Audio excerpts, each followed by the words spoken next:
مجھے ویسے تفصیل سے آپ کی سوسائٹی کا تو پتہ نہیں ہے، لیکن مجھے تھوڑا سا بتایا گیا کہ کوئی فرینچ پی ایچ ڈیز جو ہیں یہ آپ کا وہ گروپ ہے.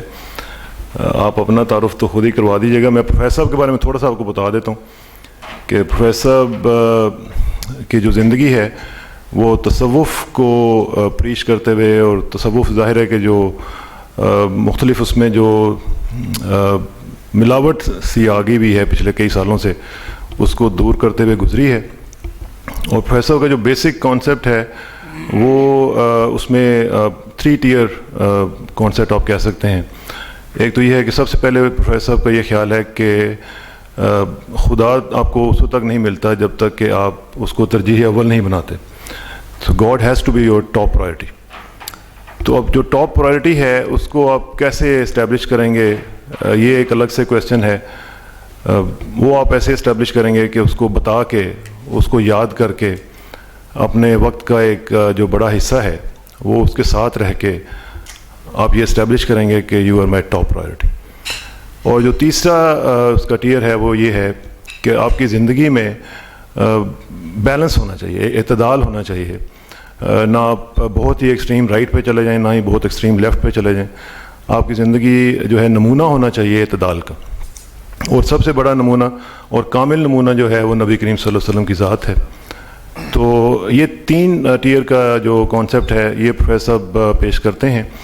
اور اس کے علاوہ پروفیسر صاحب کا جو کمال یہ ہے، میرے سامنے ساتھ ہی بیٹھے ہوئے، میں زیادہ تعریف پسند بھی نہیں کرتے، لیکن پروفیسر صاحب ماشاءاللہ جو ان کا علم ہے وہ میری نظر میں تو میں نے ان پیرلل دیکھا ہے ان کو.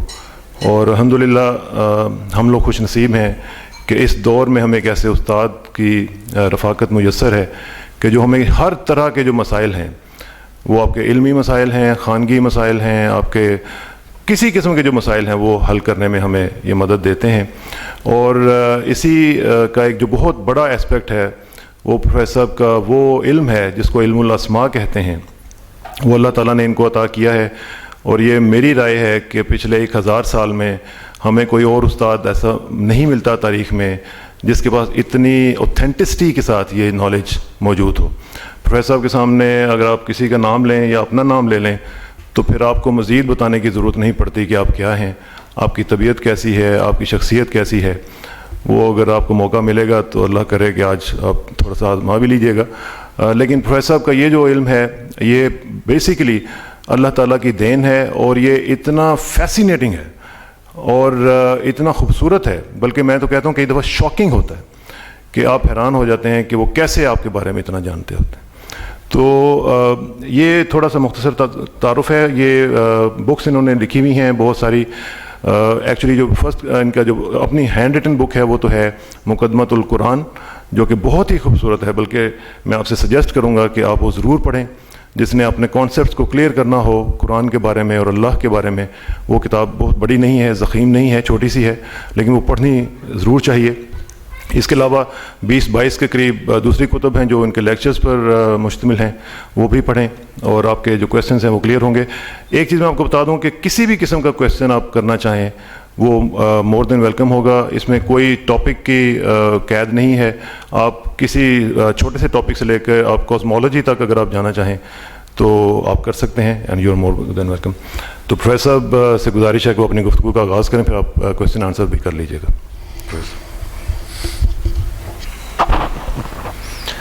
اعوذ باللہ السمیع العلیم من الشیطان الرجیم. بسم اللہ الرحمن الرحیم. رب ادخلنی مدخل صدق واخرجنی مخرج صدق واجعل لی من لدنک سلطانا نصیرا. سبحان ربک رب العزت عما یصفون وسلام علی المرسلین والحمد للہ رب العالمین. خادم حضرات، یہ جو موضوع آپ نے آج کے لیے چنا اس پہ تو فلسفہ اور سائنسز کی بے شمار کتابیں لکھی گئی ہیں، اور مجھے ایسے لگا کہ نان سائنٹیفک پیٹرن پہ شاید اس سے گفتگو نہیں ہو سکتی. اعلیٰ ترین سائنٹیفک کانسیپٹ سے مذہب کو اختلاف ہے، جہاں تک سے سائنس کوشش کرتی ہے کہ خدائی آیات کے برابر پہنچ جائے وہاں تو ایک مسالیت ہو جاتی ہے، اور اللہ کے تصور میں اور سائنسدانوں کے تصور میں ایک یونیفیکیشن سی نظر آتی ہے، مگر شاید ابھی سائنس کو بہت سارے آگے جانا ہے، اور جب تک وہ ایک الٹیمیسی تک نہیں پہنچ جاتی، it's very difficult to say that the sciences have been able to solve or reach the exact pattern of creativity which God has already done. اللہ کے بارے میں جو ایک سب سے عجیب و غریب بات یہ ہے کہ اس نے آغاز کائنات بتایا ہے، ابتدائے کائنات سے لے کر انجام کائنات تک وہ اپنی طرف سے کتاب سمیٹ بیٹھے ہیں۔ تو ایک بڑی خدا کا طنز انتہائی نفیس ہوتا ہے اور اس کا مزاج بہت ہی خوبصورت ہوتا ہے، شاید اس کو سمجھنے کے لیے بھی ہمیں ایک پیٹرن آف انٹلیکٹ چاہیے، جب تک وہاں نہیں پہنچتے ہم general common standard of God's reading تو ہر ایک کے پاس کامن ہے، مگر جب کوئی ہلکا سا طنز کرتا ہے، ہلکی سی آرزو کرتا ہے تو اس تک پہنچ ہمیں تعجب ہوتا ہے کہ اللہ تعالیٰ میں یہ صفات بھی موجود ہیں، اور حیران کن حد تک انسان متاثر ہوتا ہے کہ کس قسم کا خدا ہے، کس قسم کا۔ بس سب سے بڑی حیرت جو مجھے اپنی زندگی میں ہوتی ہے کہ اتنی بڑی قوتوں کا مرجع اور اتنا ہی پاورفل گاڈ جو ہے وہ ہمیشہ ٹھیک ہی کیوں ہوتا ہے، اچھا ہی کیوں ہوتا ہے۔ مجھے آج تک سمجھ نہیں آئی کہ وہ اتنا مہربان ہی کیوں ہوتا ہے۔ یہ بھی تو قانون اسی نے سیٹ کیا کہ خیر و شر میں اس نے خیر کو چنا اور خیر کے تمام مقاصد کی تکمیل اپنے لیے لازم کر دی، اور شر کو اپنی حدود سے نکال دیا، اگرچہ وہ خالق و خیر و شر ہے مگر شر کو اپنی حدود سے نکال دیا۔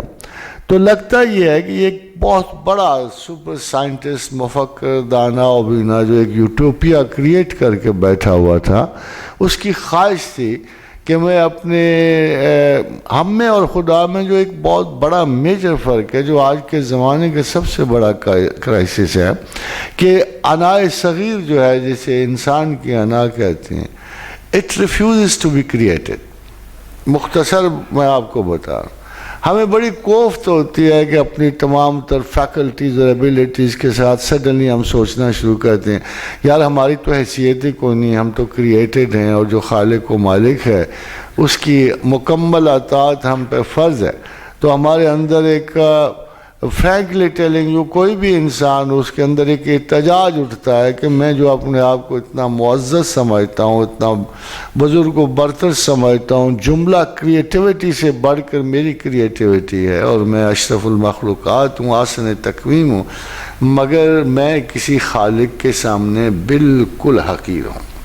یہ تصور ہمیں دکھ دیتا ہے، اور یورپ اسی انا کے سہارے یا ان کے بڑے بڑے دانشور جو ہیں، جو حجاب ہمارے اندر پڑا ہوتا ہے، جو اللہ کہتا ہے میں نے اور ان کے درمیان ایک حجاب رکھ دیا ہے، وہ حجاب یہی ہے کہ ان کی انا ذات جو ہے ان کو تسلیم خداوند سے عاری کر دیتی ہے۔ ریلی ایک تو ہوتا ہے کہ چلو کسی مالک کو جانتے بوجھتے اس کے خلاف ریوولٹ کر دینا، وہ ریوولٹ نہیں کرنا چاہتے، وہ ڈینائل پہ، حتیٰ کہ 60 سے لے کر آپ دیکھیں اب تک جو 7-8 فلسفیز آئی ہیں، ٹاپ فلسفیز آئی ہیں، جن میں سیمینٹکس بھی ہیں اور جن میں لاجیکل پازیٹیوسٹ بھی ہیں، اسکیپٹکس بھی ہیں، کمیونسٹ سوشلسٹ بھی ہیں، تو میجر موومنٹس جو ہیومن کی آئیں، ایون ایگزسٹینشل فلسفی یہ ریفیوز کرتی ہے کہ ہم کسی مالک کے پیدا کردہ ہیں یا ہم کسی خالق کی تخلیق ہیں، اور یہ انا ہم میں ایک بہتر عقل کے حصول کو ناممکن کر دیتی۔ اب یہی موضوع دیکھ لیجئے جو زمان و مکان کا ہے۔ میں آپ کو ایک فنی سی بات بتاؤں کہ قرآن کی لینگویج اس قسم کی ہے کہ وہ اس نے کتاب حکیم میں لکھا، اور یہ بڑی امپورٹنٹ، سب سے امپورٹنٹ آیات میں سے یہ ہے کہ الف لام را، کہ کتاب احکمت آیاتہ ثم من لدنک حکیم خبیر، یعنی یہ وہ کتاب ہے کہ جس کو ہم نے خوب جانچ پرکھ کے اتارا، اور متشابہات کی ایک قسم وہ ہے کہ جہاں قرآنی آیات کو جب زمانے پہ پرکھا جائے گا ایک تو ایک زمانے کے لیے موضوع ہوتی ہے، یا ایک جب زمانے سے آگے بڑھ کر آپ کسی بھی زمانے میں اس قرآن آیت کو پڑھیں گے تو آپ کو لگے گا کہ یہ آج کے دور کے لیے پیدا ہوئے۔ حضرت عبداللہ ابن عباس رضی اللہ تعالیٰ عنہ سے، چونکہ ان کو تعویل قرآن اللہ تعالیٰ کے رسول کی طرف سے عطا ہوئی تھی، تو کسی نے ایک سوال کیا کہ اے ابن عباس، آج تو ہم جب بھی کسی اشکال میں پڑھتے ہیں، کسی تعویل میں پڑھتے ہیں، کسی قرآن کی یعنی متشابہات میں پڑھتے ہیں، تو آج آپ زندہ ہو، ہم آپ کے پاس آ جاتے ہیں، اللہ کے رسول کی دعا آپ کو ہے، آپ تعویل قرآن حاصل کی ہوئی آپ نے، تو ہم سمجھ آتے ہیں۔ مگر وہ تب کیا ہوگا جب آپ نہیں ہوں گے، جب نئے نئے مسائل پیدا ہوں گے، نئے نئی فکریں پیدا ہوں گی، نئے نئے گنجلک قسم کی پیچیدگیاں پیدا ہوں گی، تو اس وقت کیا ہوگا؟ تو ابن عباس رضی اللہ تعالیٰ عنہ نے فرمایا القرآن یفسرہ الزمان، کہ ہر زمانہ قرآن کی اپنی تفسیر کرے گا۔ اصل میں تفسیر سے مراد یہ ہے کہ جو معلومات بڑھتی ہیں، جو انسان آگے بڑھتا ہے۔ اب دیکھیے کہ کتنی فنی سی بات ہے کہ اس وقت بھی قرآن سچا تھا جب ٹولمی، گیلیلیو وغیرہ زندہ تھے، جب کوپرنیکس زندہ تھے، اس وقت بھی قرآن سچا تھا، آج بھی قرآن سچا ہے۔ جب سائنسز نے یہ اتفاق کر لیا کہ کائنات ایک مسلسل رواں دواں حقیقت ہے، تو قرآن کی آیت پوری ہوگی کہ کل یجری الی اجل مسمی، کہ اس کائنات بسیط میں ہر چیز چل رہی ہے۔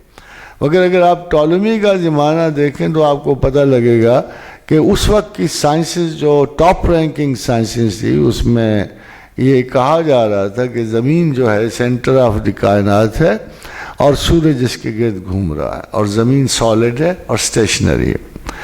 پھر 1542 میں کوپرنیکس آ گیا، اس نے اس کو ریورس کر دیا اور کہا نہیں ایسا نہیں ہے، بلکہ سورج متحرک ہے اور زمین بھی متحرک ہے۔ But still there were ideas کہ پوری کائنات بالا میں کچھ سیار ہیں، کچھ ثابت ہیں۔ بلکہ 1980s I must say کہ 1950s تک ہم جو کتابیں اپنے اسکولوں کالجز میں پڑھتے تھے، ان میں ثابت و سیار کا بڑا واضح ذکر تھا۔ مجھے حیرت یہ ہے کہ مسلمانوں نے اس وقت اختلاف کیوں نہ کیا۔ مجھے حیرت یہ ہے کہ جب وہ جانتے تھے کہ قرآن مسلسل کہہ رہا ہے کہ کل یجری الی اجل مسمی، کائنات میں ہر چیز چل رہی ہے، تو اس وقت 1000 سال کے مسلم اسکالرز نے کبھی یہ تردد نہیں کیا کہ قرآن کو سچا سمجھ کے اس انفارمیشن کو ڈیفائی کرتے۔ اور سائنسز کتنی ابھی پرفیکٹ نہیں ہوئی تھی، مگر وہ ان کا اتنا یقین تھا سائنسز پہ، اور ایک نئی ویو تھی ریڈیکلزم کی اور پریکٹیکل سائنٹیفک اشارات اور ریزلٹس کی، کہ مجبوراً بڑے سے بڑے آتھر جو ہمارے بڑے بڑے مفکر، even in India people always thought, even today people have، جو مذہبی لوگوں کا یقین ہے کہ زمین ساقط ہے، اور یہ کہ زمین گول نہیں ہے، اور یہ کہ قرآن کی انہوں نے تعویلیں شروع کر دی۔ ایک سٹریٹ آیت کو بدلتے بدلتے انہوں نے ایسی تعویلات کی کہ قرآنی احکام کو پس پشت ڈال دیا گیا، یا اس ریڈنگ کو، کیونکہ یہ بہت پہلے میں نے کہا تھا کہ قرآن کتاب تخلیق ہے اور سائنس کتاب تحقیق ہے۔ تحقیق تخلیق کے پیٹرن کو چینج نہیں کر سکتی، یہ وضاحت سے بیان کر سکتی ہے کہ بنانے والے نے کیسا بنایا۔ آج بھی قرآن کی وہی سٹیٹمنٹ ہے کل یجری الی اجل مسمی، کہ کائنات میں ہر چیز چل رہی ہے۔ جب آئنسٹائن وغیرہ کی بہت شہرت ہوئی، انہوں نے بہت بڑے بڑے ایک قسم انقلاب انگیز دریافت کی، تو جب آئنسٹائن نے ایک پھیلتی ہوئی کائنات کا نظریہ دیا، ان 70s I saw اس کی، جب میں نے وہ برتھ ڈے کے دن آ رہے تھے تو وہاں لکھا ہوا تھا کہ ایکسپینڈنگ یونیورس آف آئنسٹائن، ایک بہت بڑے رسالے پہ جو اس کی ہیڈ لائن آئی تھی کہ ایکسپینڈنگ یونیورس آف آئنسٹائن۔ مگر کیا یہ یونیورس اس کی تھی؟ کیا یہ رول پہلی مرتبہ آیا تھا؟ اب اگر آپ قرآن کی ایک آیت پڑھ لیتے، وَالسَّمَاءِ بَنَيْنَاهَا بِأَيْدٍ، کہ ہم نے اس آسمان کو اپنے زور و بازو سے بنایا ہے، وَإِنَّا لِمُوسِعُونَ، اور ہم اسے وسیع تر کر رہے ہیں۔ اب آپ دیکھیے کہ اگر آپ نے منہ سے ان کا لفظ سنا اور اس سے وسعت مراد ہو، اس کا صیغہ یہی ہے، ابتدا یہی ہے، مگر ہمارے اسکالرز نے 1000 سال اس کا ترجمہ طاقت کرتے رہے. بڑا سمپل سا ایک آیت تھی اور بڑا سمپل اس کی ٹرانسلیشن تھی کہ ہم نے آسمانوں کو اپنے زور بازو سے بنایا، ہم ان کو وسیع تر کر رہے ہیں. تو کافی عرصہ ہوا، ایک امریکن جو پی ایچ ڈی وہ اسلام پہ کتاب لکھ رہے تھے، وہ میرے پاس آئے تو انہوں نے مجھے ایک عجیب سا سوال کیا. اس سے پہلے اس سوال کی ڈیفیکلٹی بھی بتائی کہ میں نے بہت سارے لوگوں کو سوال کیا اور مجھے جواب نہیں ملا، تو somebody has referred me to you. تو میں نے کہا اگر اتنے بڑے لائق نہیں بتا سکے تو آپ مجھ سے کیا امید رکھتے ہو، مگر سوال تو میں سنوں گا، اٹس مائی اون کیوریاسٹی.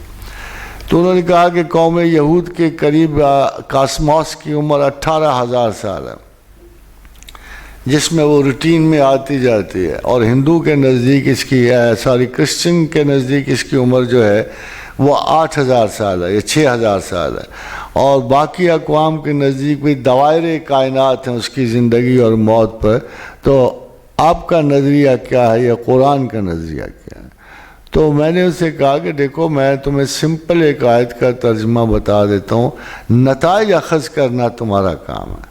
تو میں نے اسے آیت کوٹ کی کہ اولم یر الذین کفروا ان السماوات والارض کانتا رتقا ففتقناہما، کہ in the beginning heavens and earth were one mess, تمام زمین و آسمان ایک ہی میس تھا اور ہم نے پھر اسے زور سے پھاڑ کے جدا کر دیا. وَجَعَلْنَا مِنَ الْمَاءِ كُلَّ شَيْءٍ حَيٍّ. تو حیرت کی بات یہ تھی خواتین و حضرات کہ 2 آیات میں، ایک میں اوریجن آف دی یونیورس اور دوسرے میں اس نے اوریجن آف لائف بتایا تھا، اور 1500 برس پہلے، اور کوئی لیبارٹری نہیں تھی، کسی قسم کا گیس ورک نہیں لگایا جا سکتا. تب وہ پروردگار عالم بڑی سادہ سے لفظوں میں کہہ رہا تھا، اور پہلے یہ کہہ رہا تھا اولم یر الذین کفروا ہاؤ ڈیئر یو ڈینائی می، تمہاری ضرورت ہی نہیں، تم انکار کر نہیں سکتے اس حقیقت سے کہ شروع میں آغاز کائنات میں زمین و آسمان سب ایک تھے، ایک وجود تھا، ایک ماں. تو جب اس امریکن نے سنا تو وہ اچھلا کہتا ہے but this is big bang. تو میں نے کہا میں تو نہیں کہہ سکتا، اور نہ ہی اگر میں اس آیت کو سناؤں تمام علماء اسلام کو تو نہ وہی بگ بینگ دریافت کریں گے. یہ پرہیپس جس نے بگ بینگ پڑھی ہوگی اور جس نے کاسموس کا انیشل تھیسس پڑھا ہوگا، جب وہ قرآن کی یہ آیت پڑھے گا تو وہ چکنا ہو جائے گا، ہیں یہ تو وہی بات ہے جو بگ بینگ میں ہے کہ شروع میں ساری کائنات ایک وجود تھی. مگر قرآن آگے کہاں بڑھ جاتا ہے، تھوڑی سی اس بات میں آپ کو تھوڑی سی خبر دینا چاہتا ہوں کہ قرآن ایک یونیورس کو نہیں مانتا. میں 97 میں گیا امریکہ، تو وہاں اتفاق سے اور میری خوش قسمتی سے میری ملاقات کوانٹم اور فزکس کے head of the department professor Martin شیٹ سے ہوئی. تو میں نے ان سے کہا کہ تم سنگولر یونیورس کے آئیڈیا پہ قائم ہو، ہمارے اللہ کے نزدیک تو 7 کائناتیں ہیں اور 7 زمینیں ہیں. تو اس نے کہا but we have no such option. 97 میں اس نے کہا. تو میں نے اسے آیت بھی سنائی کہ اللہ الذی خلق 7 سماوات ومن الارض مثلہن، اللہ تو وہ ہے جس نے 7 کائناتیں تخلیق کی اور انہی کی طرح 7 زمینیں. اور نہ صرف یہ کہ یہ 7 آسمان اور 7 زمینیں اس نے بنائی، بلکہ وَيَتَنَزَّلُ الْأَمْرُ بَيْنَهُنَّ، ان ساری زمینوں میں ہمارا حکم اترتا ہے. اور حکم کو اگر حدیث کے معنوں میں دیکھا جائے تو قرآن ہے. قرآن کو دوسرے لفظوں میں حکم کہتے ہیں کہ ان ساری زمینوں میں ہمارا قرآن اترتا ہے، ہمارا حکم اترتا ہے. ساری زمینیں بسی ہوئی ہیں، سارے پہ لوگ آباد ہیں.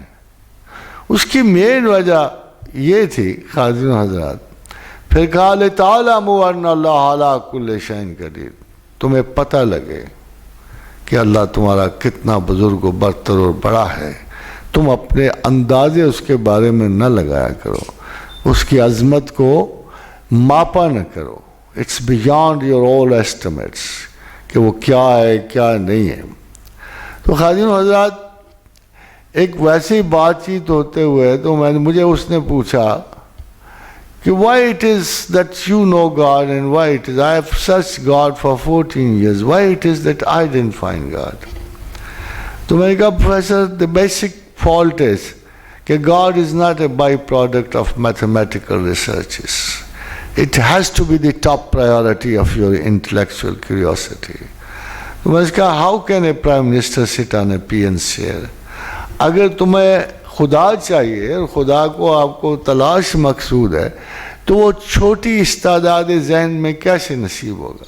اگر باقی چیزوں کو آپ بہت زیادہ امپورٹنسز دے گو، کریئر کو، لائف کو، بیوی بچوں کو، آسمانوں کو، زمینوں کو، تو پھر آپ خدا نہیں پا سکتے. And look at today's atmosphere is the same کہ ہم خدا کی بجائے اسکولز کو امپورٹنس دے رہے ہیں اور اپنے اپنے علماء کو کبھی اکابرین و اصاغرین گن رہے ہیں. This not the way to reach God. خدا صرف اس وقت انسان کی عقل کی بہتری کی ضمانت دیتا ہے جب آپ اپنی پرائرٹیز میں ٹوٹلی کلیئر ہوں. تو میں نے اسے کہا کہ مجھے پوچھتا ہے تم نے کیسے خدا کا تعارف حاصل کیا. تو normally since I was trying to be little more poetic تو میں نے اسے کہا کہ مجھے ایسے لگتا ہے کہ جب میری زندگی میں کوئی بحرانیہ سا ابھرتا ہے، کوئی ایسا مسئلہ ابھرتا ہے، جب ذہنی کو پیچیدگی الجھتی ہے تو میں انتظار کرتا ہوں اس فریکوینسی کا جو ایک کوریڈور میں جا کھلتی ہے اور پھر میں خدا کو محسوس کر لیتا ہوں اور پھر مجھے اپنے سوال کا جواب مل جاتا. تو اس نے کہا نو ناٹ کوریڈورس اسٹیئرس. مجھے ابھی تک اس کے لفظ یاد. اس نے کہا نو نو ناٹ کوریڈورس اسٹیئرس. میں اتفاقاً جب واپس آیا تو میں ایک قرآن کی آیت پڑھ رہا تھا. میں آپ کو یہ بتانا چاہتا ہوں کہ قرآنی لفظ جو ہیں وہ absolute most advanced scientific knowledge کے ساتھ ہوتے ہیں. میرا تصور شاعرانہ سا، ادیبانہ سا تھا. میں تو اس کوریڈور کو ڈھونڈ رہا تھا اپنے تصور میں. میرے نزدیک وہ زیادہ خوبصورت لفظ تھا. تو اس نے مجھے کہا نو ناٹ کوریڈورس دا اسٹیئرس. تو میں نے کہا اسٹیئرس. مجھے لگا کہ سیڑھیاں کوئی ایسا اچھا کانسیپٹ نہیں ہے. مگر جب میں واپس آیا تو میں قرآن کی یہ آیت آپ کو سناؤں. من اللہ ذی المعارج تعرج الملائکۃ والروح الیہ فی یوم کان مقدارہ 50. کہ اللہ کی طرف جو سیڑھیوں کا مالک. تو مجھے آج تک اس کے لفظ نہیں بھولتے کہ اس نے مجھے کہا نو ناٹ کوریڈورس اسٹیئرس. اور جب میں نے قرآن آ کے دیکھا تو مجھے عجیب سا احساس ہوا کہ خدا میری اور آپ کی زبان نہیں بولتا. خدا وہ زبان ریکارڈ کرتا ہے جیسے ابھی میں نے آپ کو بتایا کہ جو 2000 سال کے بعد بھی جو کوئی بڑے سے بڑا سائنسدان جو لفظ کوائن کرے گا وہی اللہ قرآن میں استعمال کرتا ہے. یہ نہیں ہوتا کہ وہ میرے اور آپ کے شاعرانہ تصور کو لے جائے جو ایک زبان میں ایک وقت میں واقع ہوتے ہیں مگر کسی دوسرے وقت میں ان کے تاثرات ڈیفرنٹ ہو جاتے ہیں. بلکہ وہ زبان وہ استعمال کرتا ہے جو فرض ایگزامپل اگر آپ ان لفظوں میں کتنا فرق پاتے ہیں. قرآن حکیم نے فرمایا وَجَعَلْنَا مِنَ الْمَاءِ كُلَّ شَيْءٍ حَيٍّ. ہم نے تمام حیات کو پانی سے پیدا کیا. اب اگر اس کے متقابل اگر آپ دیکھیں جیمز جین کی اسٹیٹمنٹ کہ all life is created from water تو آپ دیکھیں گے وربیٹم ٹرو ہے. ایسے لگتا ہے اس نے قرآن کا ترجمہ کر کے کتاب سائنس میں لکھ دیا.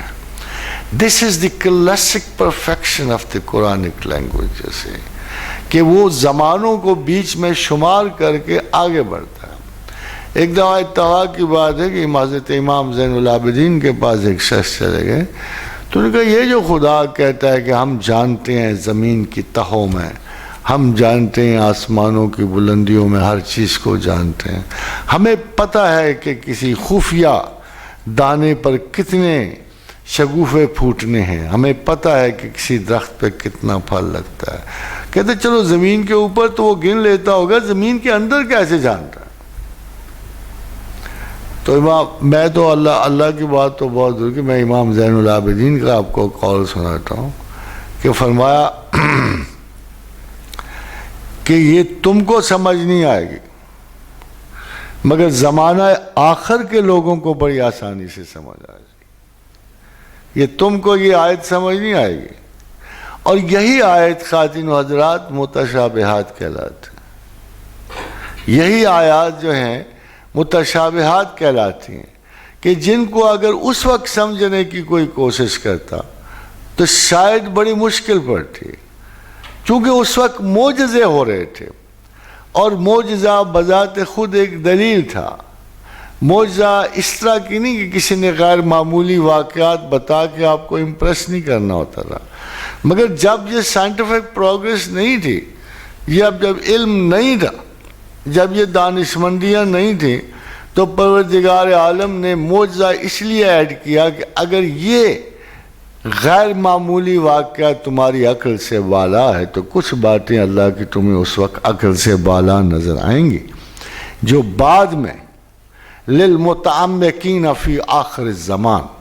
تو امام کا جو جملہ فرمایا نزلت للمتعمقین فی آخر الزمان، کہ جب آخری زمانہ کے لوگ آئیں گے، جب سکائی لیبز اوپر چڑھیں گی، جب زمین کے ذخائر ماپے جائیں گے، تو پھر آپ کو پتہ لگ جائے کہ خدا کو کیسے پتہ ہے کہ زمین کے تہوں میں کیا ہے اور بالا کیا.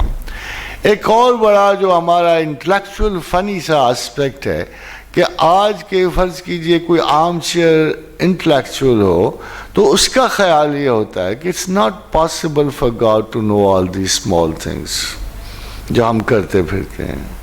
ہمارا خیال یہ ہوتا ہے کہ خدا کو یا ان چھوٹی چیزوں سے غرض نہیں، یا اس کا سسٹم ایسا نہیں ہے کہ اس میں ہماری چھوٹی چھوٹی حرکات، جیسے ہم کھیلتے کودتے ہیں، جیسے ہم نے ایک بال کو کک لگا دی، کسی کو تھپڑ مار دیا، کسی سے محبت کی بات کر دی، نارملی گلی کوچوں میں گھومتے ہوئے یہ باتیں اس کے علم نہیں آتے.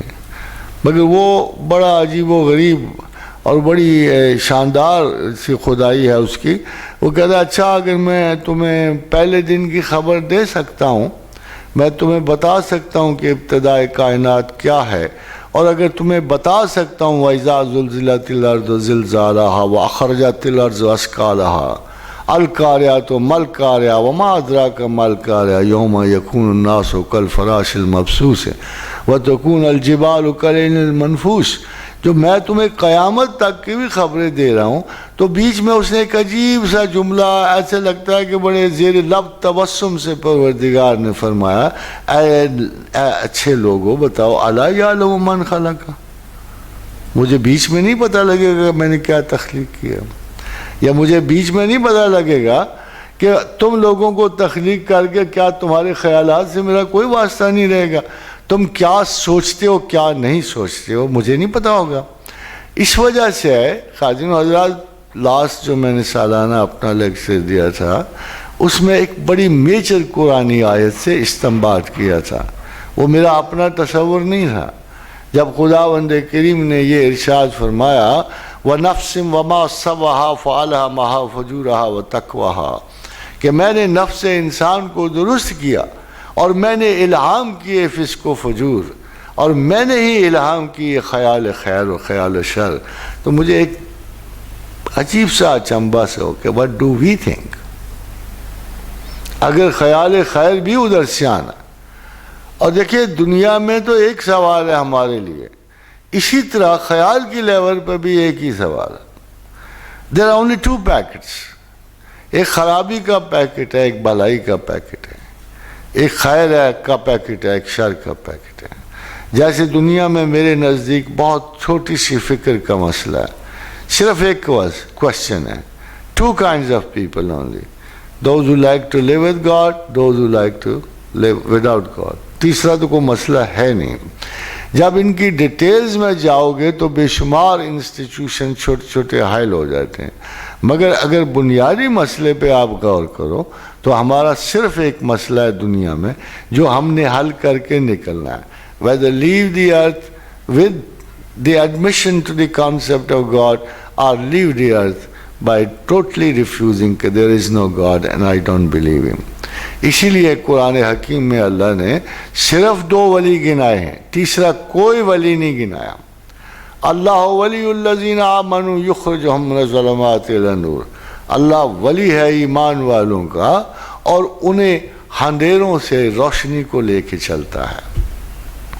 والذین کفروا اولیاءہم الطاغوت, اور شیطان اور طاغوت کے ساتھی یہ فتنے کے شیطان کے ولی ہیں, اور ان کی موومنٹ کیا ہے؟ یخرجونہم من النور الی الظلمات, ان کی موومنٹ یہ ہے کہ یہ روشنی سے اندھیرے کو جاتے ہیں. کوئی کوشچن اس نے پیش نہیں کیا. اب دیکھیے وہ جب ہم قرآن کی اس قسم کی آیات پڑھتے ہیں, اتنی ڈائمینشنز ہیں. وقت کیا چیز ہو سکتا ہے؟ وقت کیا ہے؟ all concepts may be one side, بڑے بڑے authors, بڑے بڑے مفکر مفسر, اب قرآن نے ان کو ایک چھوٹی سی آیت میں اس نے ان کو جمع کیا ہے.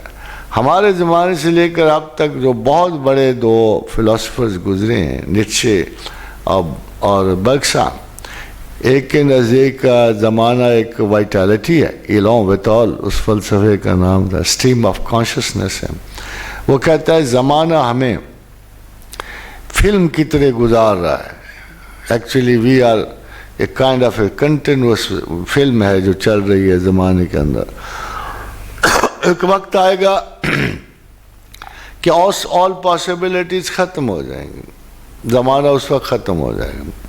نیٹشے نے کہا ریکرنس تھیوری آف اس کے ٹائم ہے کہ جب ہمیں میٹر کو زمانہ ایگزاسٹ کر لے گا, جب مزید کوئی صورت بننی بند ہو جائے گی تو دوبارہ اعادہ اشکال شروع ہو جائے گا.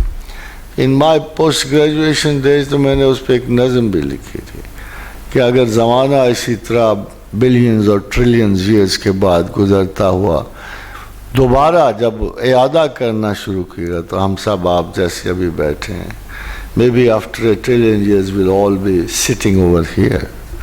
ہم اسی طرح اسی زمانے کے پیٹرن, ہم زندہ بھی ہوں گے, ہماری شکلیں بھی ہوں گی, یہی ماحول ہوگا, ہر چیز ساتھ ساتھ آئے گی, اور کوئی 1 ٹریلین ایئرز کے بعد میں پھر زندہ ہو جاؤں گا. زمانہ, اگر زمانہ خدا ہوتا تو میں زندہ ہو جاؤں گا. تو اس پہ میں نے ایک شعر ایڈ کر دیا, اس نیٹشن فلسفی, کہ کوئی پائندہ نشان کیوں نہ بنا جاؤں یہاں, تاکہ جب پھر کبھی آؤں تو میں پہچان سکوں کہ میں پہلے یہاں سے گزرا تھا. توارت کے بہت سارے فلسفے, خاص کر ہندوازم میں اور دوسروں میں, ان میں بہت سارے ایسے توارت کے فلسفے آئے ہیں زمان و مقام میں, جب انسانی شرف کو بار بار لوٹانے کی بہت سارے تھیسس بھی ہیں, اور اس پہ انہوں نے بہت بڑے اپنے فلسفے بھی مرتب کیے ہیں. خاص کر ہندو فلسفہ جو ہے وہ اعمال پہ, کرما پہ زمانے کو پلٹاتا ہے کہ اگر ہمارے کرم برے ہوئے تو ہم دوسرے زمانے میں کسی اور شکل میں اس کا معاوضہ دینے آئیں گے. اور صرف فرق یہ ہے کہ مجھے نہیں سمجھ آتی کہ اگر گدھا جو ہے 500 سی سی پہ کھڑا اور آدمی 2000 سی سی پہ, تو دوبارہ لوٹ کے اگر وہ گدھے کی شکل میں آیا تو اس کو پتہ کیا ہوگا. یعنی ابھی جس شعر میں نے یہ خواہش ظاہر کی کہ تاکہ پھر جب کبھی آؤں تو میں پہچان سکوں, کم از کم کوئی ہندو اشرافیہ میں کوئی شخص اگر کتے بلے کی شکل میں آیا تو اس بیچارے کو پتہ نہیں ہوگا کہ میں بھگتان دے رہا ہوں. اور without knowledge and understanding I don't think there is any philosophy جو وچ پیز بیک. مگر قرآن نے کیا کہا؟ حیرانی کی بات ہے کہ قرآن نے بڑی مختصر سی بات کی کہ یہ لوگ کہتے ہیں کہ زمانہ ہمیں زندہ رکھتا ہے اور زمانہ ہمیں مارتا ہے. بھلا مرنے کے بعد بوسیدہ ہڈیوں میں پھر جان پڑے گی؟ یہ نہیں ہو سکتا. Now this is the hinge کہ لوگ سمجھتے ہیں کہ بوسیدہ ہڈیوں میں پھر جان پڑے گی. Would we live again؟ مگر اگر آج کل کے دور میں آپ دیکھو تو میں سمجھتا ہوں کہ اس کے علاوہ چارہ کوئی نہیں. خدا کے سوا ہمیں کوئی اعادہ زندگی کا وعدہ نہیں دیتا. Nobody gives us any hope. اگر آپ فلسفے پہ جائے تو کائنات کا فلسفہ بڑا مختصر ہے کہ کچھ جلتے ہوئے ستارے ہیں، کچھ بجھتے ہوئے انگارے ہیں. تو جلتے ہوئے ستارے جو ہیں ان بجھتے ہوئے کو لو دے رہے ہیں، مگر یہ واپس نہیں کر سکتے، یہ واپس نہیں کر سکتے. اور چونکہ واپس نہیں کر سکتے تو آخر وہ انرجی اور توانائی کے منبع اور ذخائر سارے ختم ہو جائیں گے اور ساری کائنات اٹر ڈارکنس میں چلی جائے گی، ٹوٹل کولڈ ڈیتھ میں چلی جائے گی. مگر اب دیکھیں قرآن کیا کہتا ہے، یہ تھیری ہے سائنسدانوں کی، مگر اللہ کیا کہتا ہے؟ اللہ کہتا ہے کہ میں تو اس پوری کائنات کا جو منبع و مخرج ہے زیتون کے اس تیل کی طرح، اس طاق کی طرح جس کی نہ لو اونچی ہوتی ہے نہ نیچی ہوتی ہے، جس نے مسلسل چلتے جانا ہے. یعنی خدا خود کہہ رہا ہے کہ پوری کائنات میں اس تھیسس کے خدا اپنا تھیسس دے رہا ہے کہ یہ پوری کائنات منور ہے اس چراغ سے جو ایک طاق میں ہے اور جس کے باہر ایک آئینہ ہے، شیشہ ہے، اور جس سے لو بکھری ہوئی ہے ساری کائنات میں. سائنس کہتی ہے کہ یہ توانائی کے منبع ختم ہو جائیں گے، مگر خدا کہتا ہے میں کب ختم ہو سکتا ہوں؟ میں تو نہیں ختم ہو سکتا. میں تو اس کائنات میں اس چراغ کی طرح ہے، زیتون کے تیل کے چراغ کی طرح ہے جس کی نہ کبھی لو مدم ہوگی، نہ زیادہ ہوگی، نہ بڑی ہوگی. یہ تواتر سے یہ اللہ کی مرضی ہے کہ کب تک چلی جاتی. اگین جیسے زمانے کے بارے میں مجھ سے کاسمک سائنٹسٹ نے کہا کہ اگر مجھے پتہ ہو کہ خدا ایک لمحہ پیشتر کیا کر رہا تھا بگ بینگ سے پہلے تو میں بڑے بڑے راز سلجھا دوں. پھر اسے نہیں راز کھلا، نہیں سلجھایا گیا. تو پھر اس نے کہا کہ شاید there is no God because big bang سے پہلے ٹائم ہی نہیں تھا، خدا کہاں سے ہونا. مگر اگر آپ اللہ کی سنو اور اگر کوئی بھی شخص یہ سوچتا ہے کہ جس نے کائنات بنائی ہے وہ تم اس کو ڈاؤٹ کر سکتے ہو کہ وہ ہے کہ نہیں ہے، مگر جب اس کے حقائق اتنے ڈیفینیٹلی تمہارے سامنے پڑے ہیں کہ تم ایک بھی اس کی بات ڈینائی نہیں کر سکتے. اب آپ جائیے 1500 برس پہلے اور کوئی لیبارٹری، کوئی بے تکی اس قسم کے حقائق نہیں ہے، نہ کسی گریک نے اشارہ کیا. کون آخر یہ کہہ سکتا ہے کہ کل فلک یسبحون، کل فی فلک یسبحون، کہ یہ سارے سیارگاں جو ہیں اپنے اپنے فلک میں تیرے. یہ تو بہت ایڈوانس نالج ہے. افلاک میں تیرنا، اپنے اپنے آربٹس میں تیرنے کا نظریہ تو بہت لیٹسٹ ہے. 1500 برس نہیں بلکہ آپ مڈ وے جتنے بھی سائنسدانوں کو دیکھتے ہیں کسی کے خیال میں نہیں تھا کہ ستارے جو ہیں یہ اپنے اپنے افلاک میں، اپنے اپنی کانسٹلیشن میں، آربٹس میں تیر رہے ہیں. میں تو کہتا ہوں کہ وہ خدا کو ماننے کے لیے سورہ یاسین کی ایک آیت کافی ہے کہ جب وہ کہتا ہے کہ یہ سخرت، یہ جو سارے نجوم اور ستارے میں نے مسخر کیے اور کل فی فلک یسبحون، ہر ایک اپنے اپنے فلک میں تیر رہا ہے. اسی لیے جوش ملی آبادی ویسے تو بڑے گئے گزرے سے تھے، مگر ایک شعر بڑا اچھا کہا انہوں نے کہ ہم ایسے اہل یقین کو ثبات حق کے لیے اگر رسول نہ ہوتے تو صبح کافی تھی. اگر سچ پوچھو تو قرآن میں ایک ایسی آیت موجود ہے کہ جو زمین و آسمان میں کوئی دوسرا شخص جو ہے اس کو کلیم نہیں کر سکتا، اس سٹائل میں بھی نہیں کلیم کر سکتا. تو قرآن حکیم میں آپ دیکھیں جہاں زمان و مکان کا ایسا کوئی تصور نہیں ہے، کوئی ڈائمنشنز نہیں ہے اوقات کی، خدا کیا کہتا ہے؟ یدبر الامر من السماء الی الارض، آسمان پہ سے وہ زمین کی تدبیر کرتا ہے. ثم یعرج الیہ فی یوم کان مقدارہ الف سنۃ مما تعدون، اور اس دن کی مقدار تمہاری گنتی سے 1000 برس ہوگی. یعنی زمین کا ایک دن آسمانوں پر تمہارا 1000 سال وہاں ایک دن گنا جاتا ہے. مگر کیا یہ فائنل ہے؟ نہیں. یہ بالکل فائدہ نہیں ہے، بلکہ فرمایا کہ تمہارے اعمال فرشتے لے کے جس دن میں عروج پاتے ہیں، الفا سنۃ 50، اس کی تعداد 50,000 سال ہے. یعنی فرشتے کی جب وہ اٹھتا ہے آسمانوں کو تو وہ ایک دن میں اتنا فاصلہ طے کرتا ہے جتنے زمین پہ 50,000 سال گزرتے ہیں. یہ دوسری ڈائمنشن آ گئی. پھر اس نے کہا کہ دیکھو میں نے زمین کو بنایا 2 دنوں میں، اور 2 دن لگائے اس میں اسباب ضرورت انسان رکھنے میں، یہ ہوئے 4 دن. پھر بلند ہوا آسمانوں کو اور درست کیے میں نے سورج چاند ستارے، یہ ہوئے 6 دن، فی 6 ایام. اب اگر اس کو ہم لنک کریں جو آپ آج کی سائنٹیفک ساری ہسٹری بتاتی ہے کہ 4 کچھ بلین ایئرز زمین کی عمر ہے، 6 کچھ بلین ایئرز کانسٹلیشن کی عمر ہے، تو آپ کو 6 دن سمجھ آ جاتے. یہ تیسری ڈائمنشن ہے کہ کائنات کی تخلیقی ادوار جو ہیں ان کی جو ڈائمنشن آف ٹائم ہے وہ ڈیفرنٹ ہے. ایک وہ ہے جس میں ہم رہ رہے ہیں، ایک وہ ہے جو خدا کی طرف سے ہمارے حساب و کتاب کے دن مرتب کیے. آپ نے سنا تو ہوگا ایک تو شب معراج ہے، ایک شب قدر ہے، ایک تیسری رات بھی ہے، اور اس رات میں آسمان سے پہلی جو اسکیم اترتی ہے 1000 سال.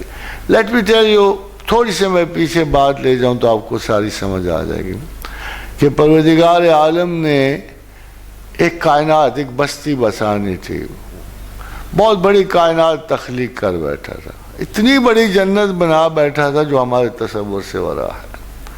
اس جنت کا حدود دربہ مولوی کو کبھی نہیں آ سکتا، فرینکلی ٹیلنگ، کیونکہ اس کے پاس وہ تعداد ہی نہیں میتھمیٹیکلی. مگر اس نے، خدا نے ایک بڑے آرام سے ایک اس کا ایریا کا ایک سائڈ بتائی ہے کہ تمہارے 7 آسمانوں زمینوں کی چوڑائی جو ہے، لمبائی جو ہے، جنت کی ایک طرف کی چوڑائی کے برابر نہیں.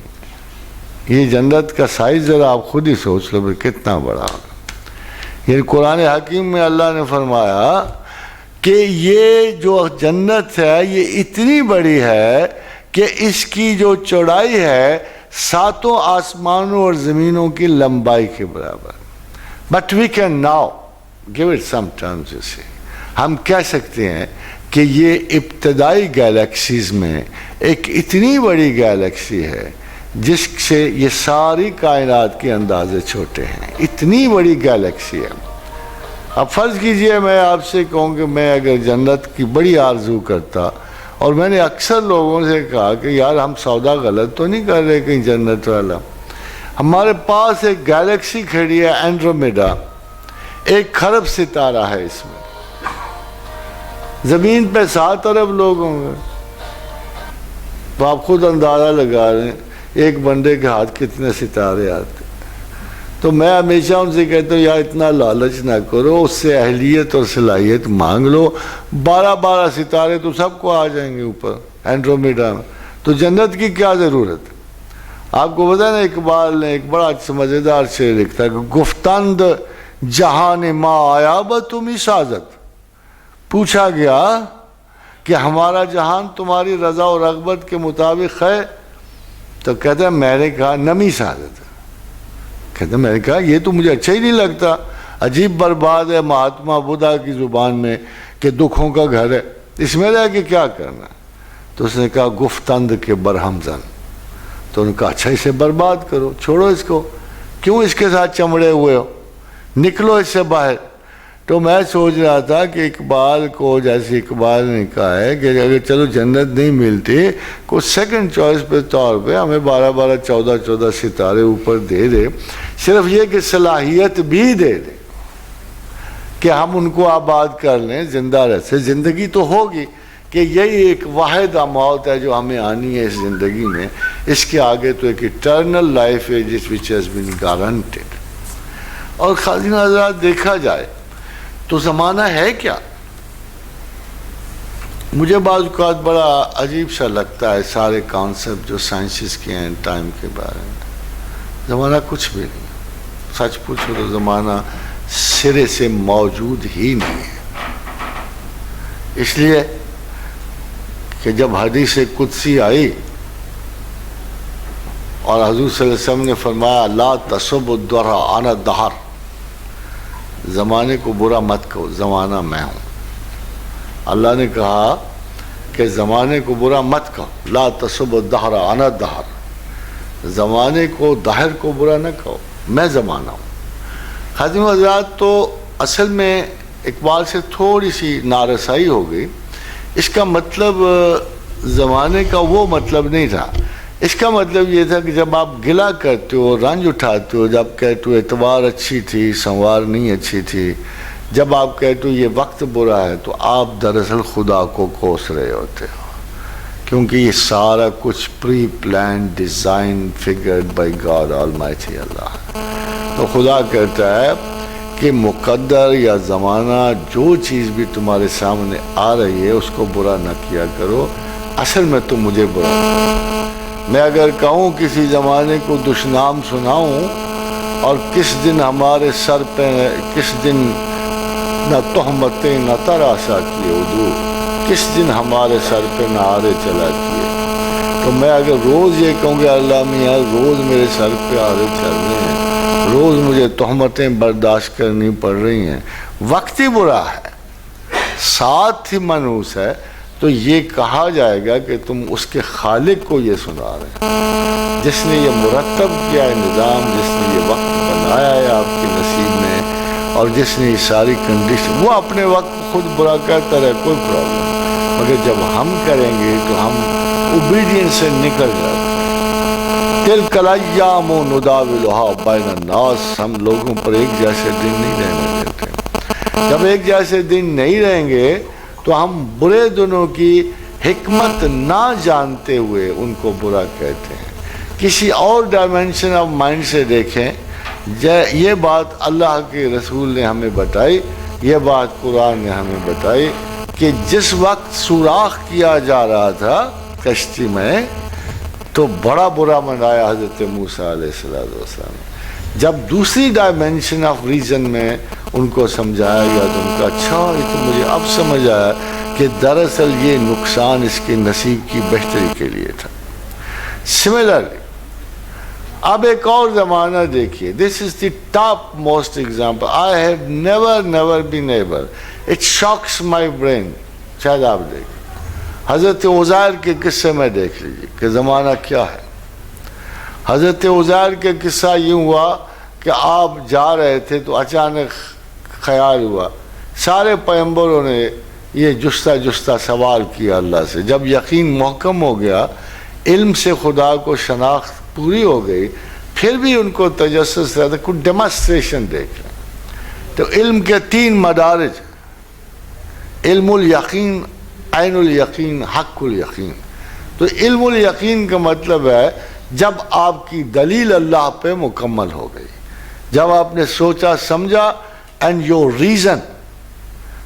reason was totally convinced that God is. کیونکہ خدا قرآن میں کہتا ہے لِيَحْلَقَ مَنْ حَلَقَ عَنْ بَيِّنَةٍ، جو ہلاک ہوا وہ دلیل سے ہلاک ہوا، وَيَحْيَ مَنْ حَيَّ عَنْ بَيِّنَةٍ، جو زندہ ہوا وہ دلیل سے زندہ ہوا.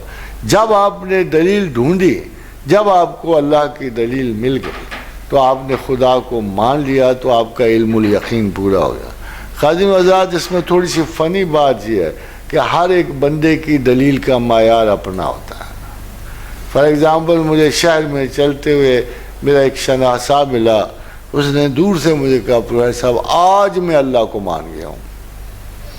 تو تجسس تو تھا ہی، آخر وہ آپ کہہ سکتے ہو ڈیوائن کے جو انٹرسٹڈ لوگ کرتے ہیں یہ آپ کو عجیب و غریب اس کو دلیل مل گئی ہے.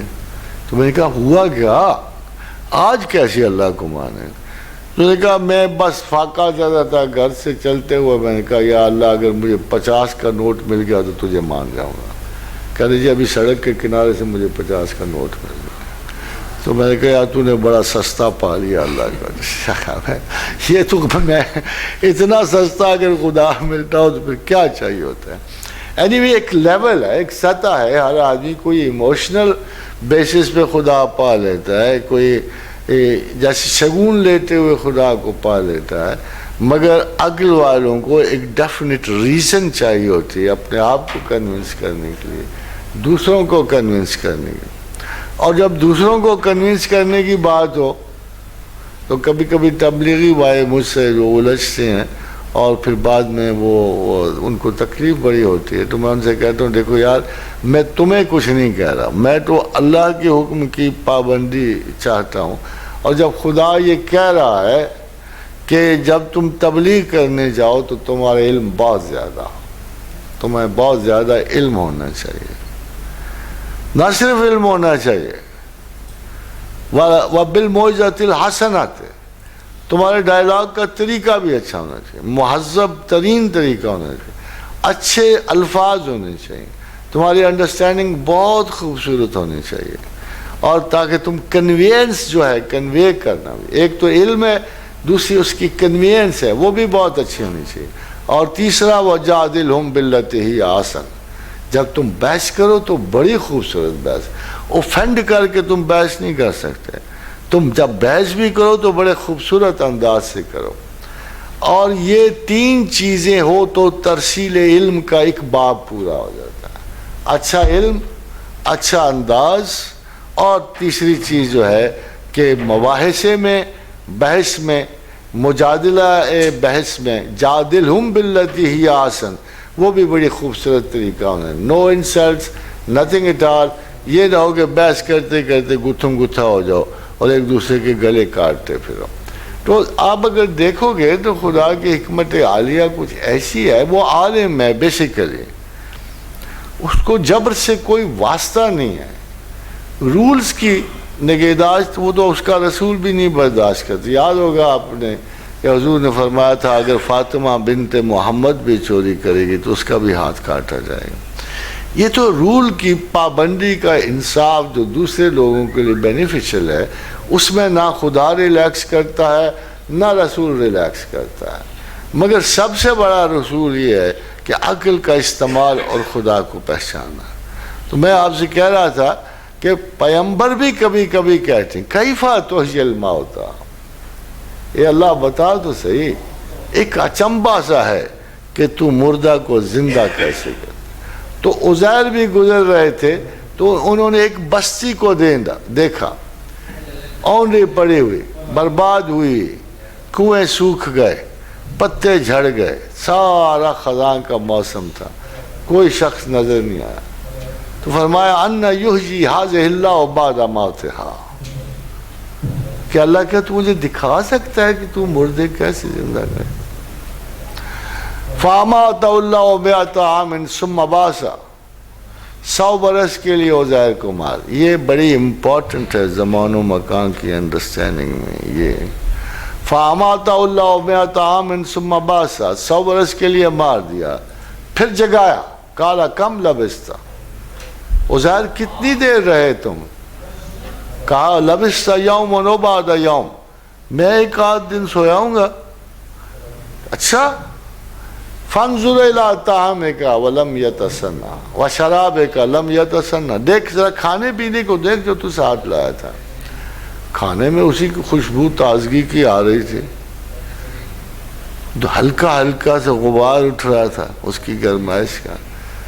کہتے یہ دیکھ لیا، پہلے اپنا آپ دیکھ لیا، تو نے سمجھا کہ میں رات دن سویا رہا. کھانے کو دیکھتا ہے اس پہ ایک لمحہ بھی نہیں گزرا. وانظر الی حمارک ولنجعلک آیۃ للناس، اب ذرا گدھے کو دیکھ، اس پہ 100 برس گزرے. یہ یاد رکھیے کہ اللہ نے کہا پہلی آیت میں یہ کہا فَأَمَاتَهُ اللَّهُ 100 عَامٍ، میں نے 100 برس کے لیے اسے موت دے دی عزیر کو. ثم بعثہ، پھر جگایا. مگر اتنی سی تو جگہ ہوگی، اتنی سی جگہ ہوگی، ایک طرف اس کی ہڈیاں پڑی ہوں گی گدھے کی، ایک طرف کھانا تر و تازہ پڑا ہوگا، ایک طرف اٹھ کے کہتا ہے میں دن اور رات سویا ہوگا. تو یہ 3 ڈائمینشنز جو ہیں ٹائم کی ایک اسمال اسپیس پہ ہمیں نظر آتی ہیں. ایک جگہ ٹائم سکویز ہو کے دن رات میں بدل گیا, ایک جگہ زمانہ جو ہے ایک پل بھی نہیں گزرا کھانے کے اوپر. 24 گھنٹوں میں تو ویسی فرمنٹیشن شروع ہو جاتی ہے اور کوئی نہ کوئی جرثومہ پیدا ہو جاتا ہوگا کھانے میں, مگر ایک پل نہیں گزرنے دیا کھانے سے. اور تیسری کیا عجیب و غریب بات ہے کہ گدھے پہ پورا وقت 100 برس کا گزار دیا.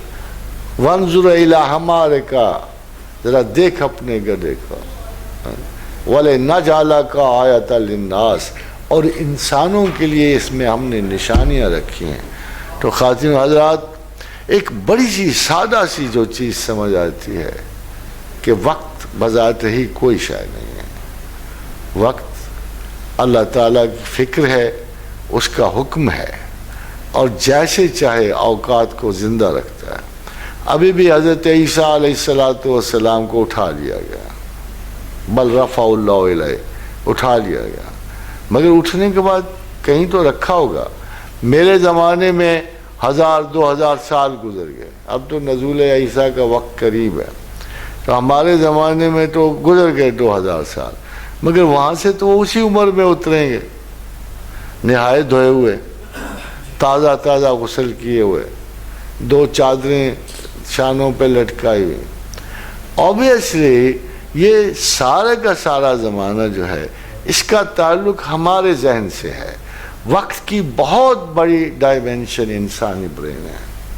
میں نہ ہوتا پھر کیا ہوتا, کون سا وقت ہوتا, کون سی زندگی ہوتی, کون سا المیہ ہوتا, کون سا ڈرامائی مسلک ایسا تھا جو چل جاتا. میں ہوں تو, اور میں بھی ہوں, مگر چمپینزی کو یہ فیل نہیں ہوتا 350 cc برین پہ کھڑا ہے.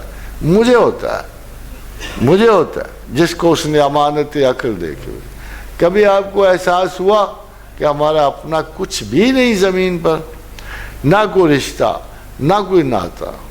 وہ ایک دفعہ ایک خاتون کا بچہ رو رہا تھا تو وہ بڑی تنگ تھی, کہتی ہے بچہ رو. میں نے کہا یہ بچہ ہے, یہ کوئی بچہ ہے, اس کی عمر آپ کو پتہ ہے کتنی ہے؟ اللہ کے اور رسول کے نزدیک ارواح کو زمین کی تخلیق سے 50,000 سال پہلے پیدا کیا. کتنی عمر ہوگی بچے کی؟ 5 ارب اور کچھ سال تو میں کہتا تم اس کو معصوم سمجھتے. بدقسمتی یہ ہے کہ یہ کوئی طریقہ نہیں ہے, یہ بنیاد ہی نہیں زندگی کی. This is only a way of ushering in.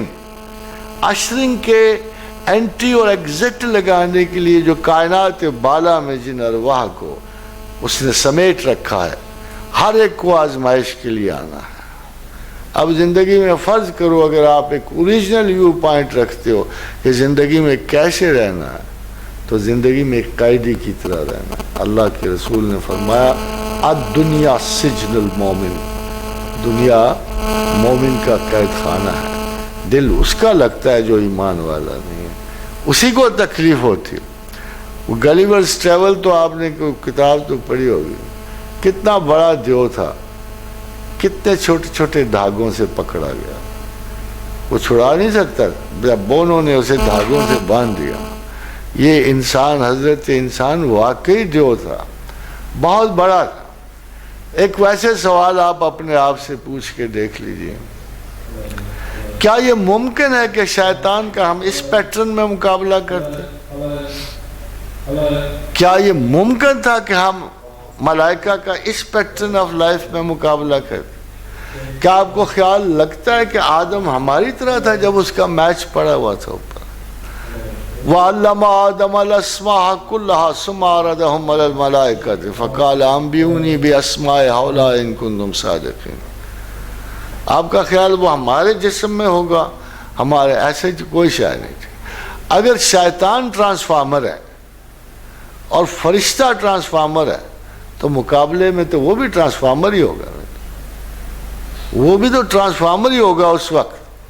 اس کو بھی تو اتنی صلاحیتیں ہوں گی بھیس بدلنے کی, روپ بدلنے کی. کبھی وہ آسمان کی بلندیوں میں تارا بن کے چمک رہا تھا اور کبھی زمین کی زرخیزیوں میں وہ کوئی خوبصورت سا پھول بن کے کھل رہا ہوتا. آدم بھی ٹرانسفارمر تھا. اس وقت. پھر جب مقابلہ ہو گیا اور عزت اور بزرگی کا فیصلہ علم پہ ہوا.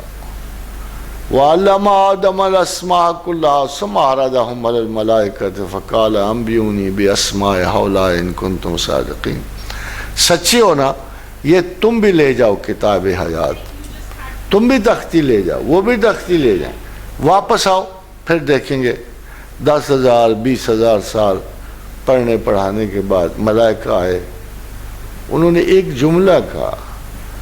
میرا خیال یہ ہے کہ آپ اگر اچھی طرح کمپیوٹر کے علم کو جانو تو جملہ آپ کو سمجھ آئے. قالوا سبحانک لا علم لنا, ہمارے پاس کوئی علم نہیں ہے, الا ما علمتنا, جتنا تو فیڈ کر. وہ ایسی کمپیوٹرائز مخلوق تھے ملائکہ کہ جتنا فیڈ کر دیا جاتا تھا اس سے نہ لفظ زیادہ نہ لفظ نیچے. یہی جنات نے جواب دیا, یہی ملائکہ نے جواب دیا. قالوا سبحانک لا علم لنا الا ما علمتنا, ہمارے پاس اس کے سوا کوئی علم نہیں ہے جتنا تو نے عطا کر دیا. پھر کہا قال یا آدم انبئہم باسمائہم, اے آدم تو نے کیا کیا اس تختی کا. فلما انباہم باسمائہم, فر شروع ہے تو باتونی شروع سے ہی آدمی شروع ہو گئے داستان سازی, ہزارہا چیزیں کو نام رکھ لیے. یہ جو آپ دیکھتے ہیں نا حروف مقطعات, یہ پہلی تختی ہے. اگر آپ ارامس لینگویج میں چلے جائیں, اگر آپ عبرانی سے پیچھے جائیں, سریانی سے پیچھے جائیں, سومیرین سویلائزیشن کو پالیں, اور دنیا میں جہاں بھی کہیں اوریجنل موسٹ سویلائزیشن نے پڑھنا لکھنا سیکھا تو جب وہ سمبل سے لفظ کو حروف کو آ رہے تھے تو یہ پہلے حروف تھے جن کی شناخت اللہ نے ان کو کرائی. حامیم عین سین کاف الف لام میم, یہ سارے وہ حروف تھے. ان 14 حروف سے کائنات کی تمام لینگویجز شروع ہوئیں, آگے بڑھیں, اور آدم ان کا حافظ ہوا, ان کو پھیلایا. اسیمیلیشن تھی اس کے پاس, سیمیلیشن تھی اس کے پاس, بیکاز وہ پوسٹیرٹی سے تجربات لے کے پروجنی کو دیتا تھا. پیچھے سے آئے ہوئے خیالات کو اگلے تک یہ فرشتے نہیں کر سکتے, ان کے پاس اس قسم کا کوئی وصف نہیں تھا. اللہ نے انسان کو میموری دی, ریٹینشن دی, ڈیسیشن میکنگ. اب یہ ڈیسیشن میکنگ ہے کیا خاتم حضرات؟ فرینکلی ٹیلنگ, اسی میں زمانہ ہے, اسی میں مقام ہے. ابھی پچھلے دنوں جو میں نے تقریر اسی موضوع پہ کی تو آپ حیران ہوں گے کہ انسان سوچتا نہیں. wrongly called homo sapien. homo sapien is not a thinking man.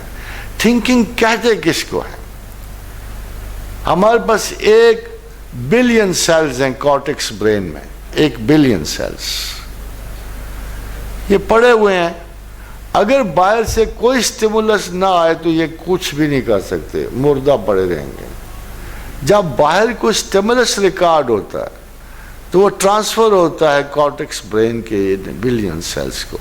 مختلف شعبہ جات سے نکلتے ہوئے جو جواب آپ کسی آنے والے سٹیمولس کا دیتے ہو اس کو تھاٹ کرتے. اگر باہر سٹیمولس نہ ہو کوئی خیال پیدا نہیں ہو. آدمی سوچتا نہیں ہے, آدمی کو سوچوایا جاتا ہے. فَأَلْهَمَهَا فُجُورَهَا وَتَقْوَاهَا, ہم نے الہام کیے فسق و فجور, ہم نے الہام کیے تقوی کے خیالات. قَدْ أَفْلَحَ مَنْ زَكَّاهَا وَقَدْ خَابَ مَنْ دَسَّاهَا. ایک بات تو یقینی ہے خواتین و حضرات, ایک بات بہت یقینی ہے کہ علم کو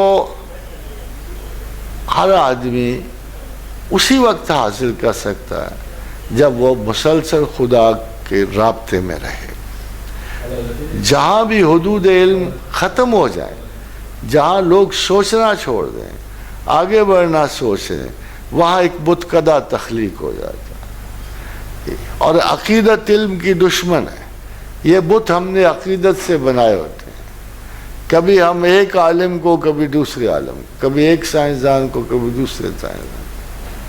obviously یہ ہمارا مسلک یہ ہونا چاہیے, ہمارا خیال یہ ہونا چاہیے مجھے کسی سائنسدان سے I am thankful to them for whatever they have given to us, مگر مجھے ان سے محبت نہیں، محبت اسی سے ہے جس نے ان کو بھی دیا ہے۔ وَلَقَدْ كَرَّمْنَا بَنِي آدَمَ، ہم نے بنی آدم کو کرامت بخشی۔ تھوڑی سی زمین و مقام پر آپ کو تھوڑی سی ایک اور بھی میں زمان و مقام پہ آپ کو ایک بات بتا دوں، ہم پیغمبر کو صرف پیغمبر کے طور پہ دیکھتے ہیں، ہم اس کے عقل و علم کی فضیلت نہیں دیکھتے ہیں۔ obviously اگر کسی زمانے میں پیغمبر ہوتا اور لوگ اس کے پاس سوال جواب لے کے جاتے اور اگر وہ جواب نہ دے سکتا تو کوئی شخص اسے پیغمبر نہیں مان سکتا۔ اب دیکھیے کتنا عجیب سا سوال حضرت عقیل بن رزینی نے رسول اللہ صلی اللہ علیہ وسلم سے پوچھا، اَإِنَّ كَانَ رَبُّنَا أَن يَخْلُقَ الْخَلَقَ، اے اللہ کے رسول مخلوق کہاں تھے؟ اَإِنَّ كَانَ رَبُّنَا، تخلیق سے پہلے خدا کہاں تھا؟ تخلیق کائنات سے پہلے خدا کہاں تھا؟ کیا خیال ہے آپ کو آج کبھی کوئی موسٹ ماڈرن مفکر یہ سوال نہیں پوچھ سکتا؟ ہو سکتا ہے پوچھے، مگر ہو سکتا ہے کہ وہ کسی سائنسدان سے پوچھے، نویل سے پوچھے، کسی دانش ڈوئی سے پوچھے، بہت سارے ایسے لوگوں سے پوچھے گا جس کے نزدیک ان کو کاسماس کا حتمی علم حاصل ہے۔ اگر پیغمبر سے تو کوئی نہ پوچھے گا کہ یہ خدا کی پیغام دینے آئے ہیں یا اتنی بڑی کاسماس کا علم دینے آئے۔ تو حضرت عقیل بن رزین نے پوچھا، اَإِنَ كَانَ رَبُّكَ أَن يَخْلُقَ الْخَلَقَ، اے اللہ کے رسول خدا تخلیق کائنات سے پہلے کہاں تھا؟ فرمایا كَانَ فِي أَمَانٍ، بادلوں میں تھا۔ تخلیق سے کائنات سے پہلے وہ بادلوں میں تھا۔ فَوْقَهُ هَوَا وَكَمَا فَوْقَهُ هَوَا، کہ نیچے بھی ہوائیں تھیں، ان کے نیچے بھی ہوائیں تھیں اور اوپر بھی ہوائیں تھیں۔ خدا ایسے عظیم بادلوں میں تھا۔ اور آج کے اگر تھیسس آپ لیٹسٹ اور آخری تھیسس پڑھ لیں، کائنات کی تخلیق سے پہلے کیا تھا؟ عظیم الجثہ، ایسے بادل، ایسے بڑے بڑے بادل جن میں صرف ریڈیشن تھی، پانی تھا اور ہوائیں تھیں۔ these were the three things جو پروفٹ کی لفظ بلفظ نقل ہوتی ہے۔ یہ حدیث اب بھی موجود ہے، اس سے آپ اندازہ لگا لیجئے، لگتا تو ہے حضور اس وقت موجود تھے جب یہ کچھ ہو رہا تھا، لگتا تو ہے، اس لیے کہ اتنی بڑی اطلاع جو ہے تخلیق کائنات پہ، یا تو پہلے جان کے آئے تھے، پہلے پڑھ کے آئے تھے، یا وقت تخلیق کائنات وہ حاضر تھے، لگتا تو ہے۔ اب اس مفکر کو آپ سمپل پیغمبر کہہ کے ٹال دیتے ہو۔ I have read prophet، میں نے حدیث پڑھی، میں نے اندازہ لگایا کہ اگر رسول اللہ صلی اللہ علیہ وسلم کی ایک ایک حدیث فالو کی جائے تو ایک ایک مکمل مضمون اس سے جاری ہوتا ہے۔ ابن سیاد کی حدیث دیکھیے اور اس سے پتہ لگتا ہے کہ آپ کا پیغمبر واقعی آخری زمانہ تک، نسل انسان کے اختتام تک سب سے بڑا ذہنی جینیس تھا۔ اور اللہ نے جب فرشتوں کو چنتا ہے تو ان کے کام مخصوص ہوتے ہیں، مگر جب پیغمبروں کو چنتا ہے تو وہ اپنی قوم کے اعلیٰ ترین ذہانتوں کے مالک ہوتے ہیں۔ اور جب پیغمبر آخر زمان کو چنا تو اس کا مطلب تھا کہ اب اس کے بعد کوئی عقل والا اس پیٹرن کو کراس نہیں کر سکے جس پہ ان کے علم کی بنیاد ہے۔ تو ابن سیاد کی ماں نے کہا میرا بیٹا اونٹ بٹانگ باتیں کرتا ہے، یا رسول اللہ اس کو ہوا کیا ہے؟ کہا اچھا میں آؤں گا تو میں اس کا دیکھوں گا اس کو کیا مسئلہ ہے، مگر اس کو بتانا نہیں۔ تو ابن سیاد اسی طرح باتیں کرتا، حضور پیچھے آئے، آخر وہ نہ رہی تو اس نے خبردار کر دیا کہ حضور پیچھے کھڑے ہیں، وہ چپ ہو گیا۔ تو آپ نے بتا کیا کہا؟ اگر آج تم اسے باتیں کرنے دیتی تو میں اس کے مرض کا سراغ لگا لیتا۔ The entire psychology stands on psychoanalytical studies، ساری کی ساری نفسیات کا یہی علم ہے۔ اگر ہمیں کسی کا ڈیٹا مل جائے، کسی کی باتیں مل جائیں، کسی گفتگو مل جائے تو ہم اس کا مرض بھی جان لیتے ہیں اور علاج بھی جان لیتے ہیں۔ یہ وہ چیزیں ہیں خادم حضرات کہ جو یو کی ناٹ سلائٹ دی ریلیجن۔ مذہب اور سائنسز میں ایک اختلاف ہوا اور یہ بڑا سیریس تھا۔ اس میں ایک خبیث قوم حائل ہو گئی جنہوں نے مذہب کو مخصوص اپنے لیے جانا، جواہا کو انہوں نے اپنے لیے مخصوص کر لیا، رب الارباب کو انہوں نے اپنے خاندان کی ملکیت بنا لی، اور یہودیوں نے ریفیوز کر دیا مذہب کی کنٹینیوٹی کا۔ وہ آپ لاڈلے بن گئے، سب سے محبوب ترین ریس بن گئے۔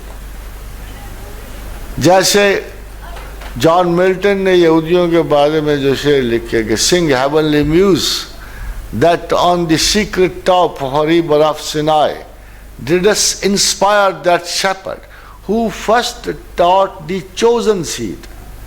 تو یہودیوں کا دعویٰ تھا کہ وہ chosen seed ہے، اور اس دعوے کی بنیاد پر انہوں نے یہودیت میں کسی اور کا داخلہ بند کر دیا اور مذہبی علوم کو ایک برادری میں، ایک نسل میں قید کر دیا۔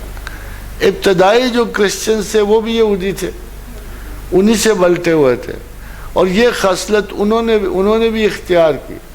جیسے یہودیوں نے عیسائیت کو ماننا سے انکار کر دیا، عیسائیت نے اپنے آنے والے کنٹینیوٹی کو ماننے سے انکار کر دیا۔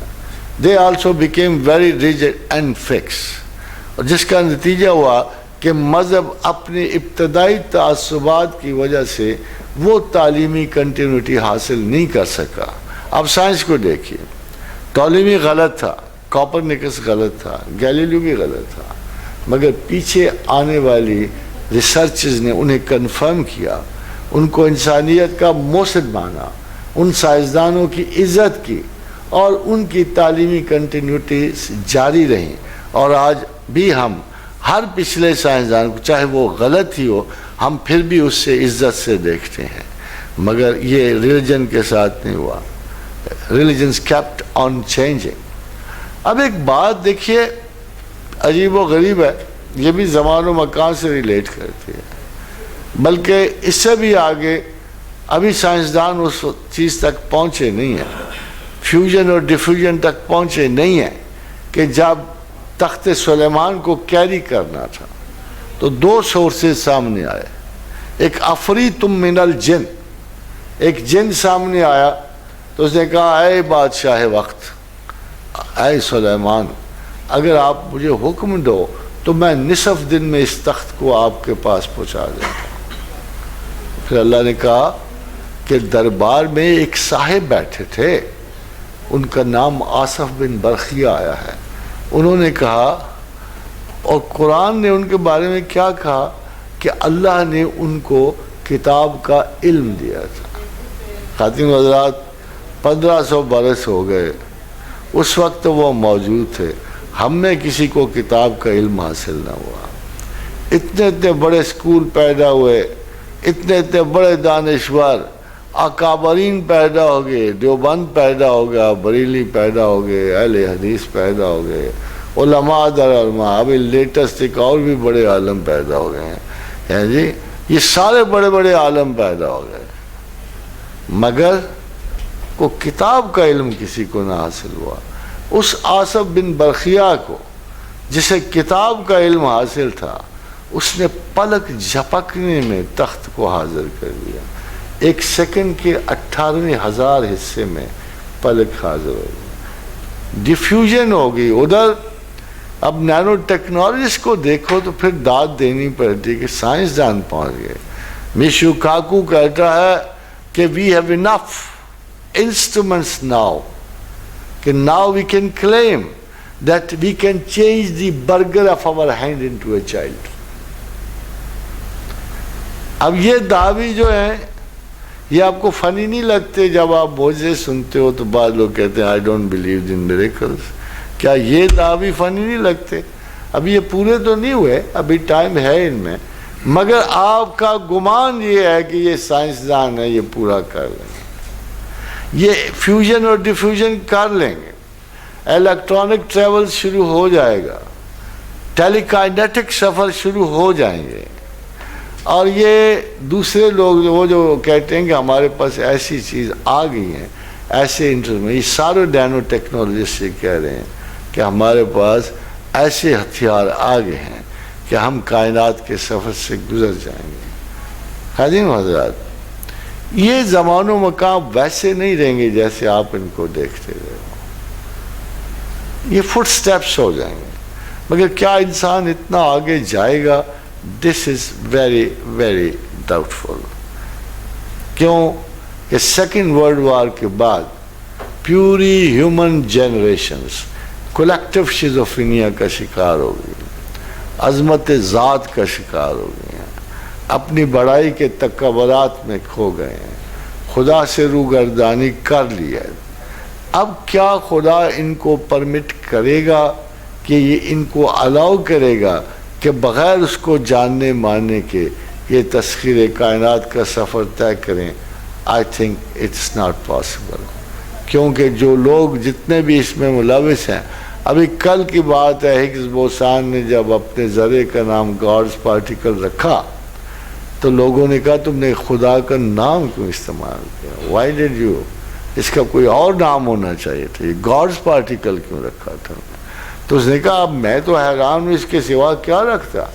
ایک بہت بڑے اتنی بڑی اور عجیب و غریب کامیابی جو مجھے دی ہے، میں تو اس کو کسی بھی زندگی میں چلتے ہوئے نام نہیں دے سکتا تھا، سو میں نے اس ذرہ تخلیق نگار کو گاڈز پارٹیکل کہہ دیا، جس پہ آپ کو اتنا اعتراض ہے۔ جب خدا کے تخلیق کردہ لوگ جو ہیں خدا کی ہی یعنی اس کرم کو نگلیکٹ کریں گے تو دے کانٹ لاسٹ لانگر، ہوگا وہی، کیونکہ یہ بھی لکھا جا چکا ہے اور رسول اللہ صلی اللہ علیہ وسلم کا ارشاد گرامی ہے کہ جب یہ دور گزرے گا مہدویت کا، it will last only for 40 years 50 years، تو انسان پھر اسی پرانے طرز عمل کو جائے گا، اور حضور کا ارشاد ہے، اور یہ میں آپ کو ایک بات بتا دوں کہ یہی کاسماس کا حل ہے کہ جب چندرا شیکھرا نے کہا کہ شکر کے کائنات دوبارہ ماس میں چلی جائے گی، مگر ایسا بالکل نہیں ہوگا۔ دیکھیے کیا خوبصورت آیت ہے قرآن حکیم کی جو اس نے کہی، اور یہ ویسے ہے تو قرآن کی زبان ساری ایسی ہے، مگر کوئی یہ چند ایک ان آیات میں ہے جو at least whenever I read them I feel fascinated. I feel fascinated because this is the style which he is presenting. يَوْمَ نَطْوِ السَّمَاءِ كَطَيِّ السِّجْلِ لِلْكُتُبِ كَمَا بَدَانَ أَوَّلَ خَلْقٍ نُعِيدُهُ۔ مگر یہ جو پہلا جملہ بعض اوقات خدا کی لینگویج میں چھوٹے چھوٹے ایسے جملے آتے ہیں کہ کوئی دنیا کا اگر سارا ادب بھی ایک پلڑے میں ڈال دیا جائے تو ان الفاظ کی قیمت نہیں ادا کر سکتا۔ تو یہاں کا یوم نطوی السماء کطی السجل للکتب، کہ وہ دن دیکھو کہ جب ہم پوری کائنات کو بکھرے ہوئے کاغذوں کے پلندے کی طرح سمیٹ لیں گے۔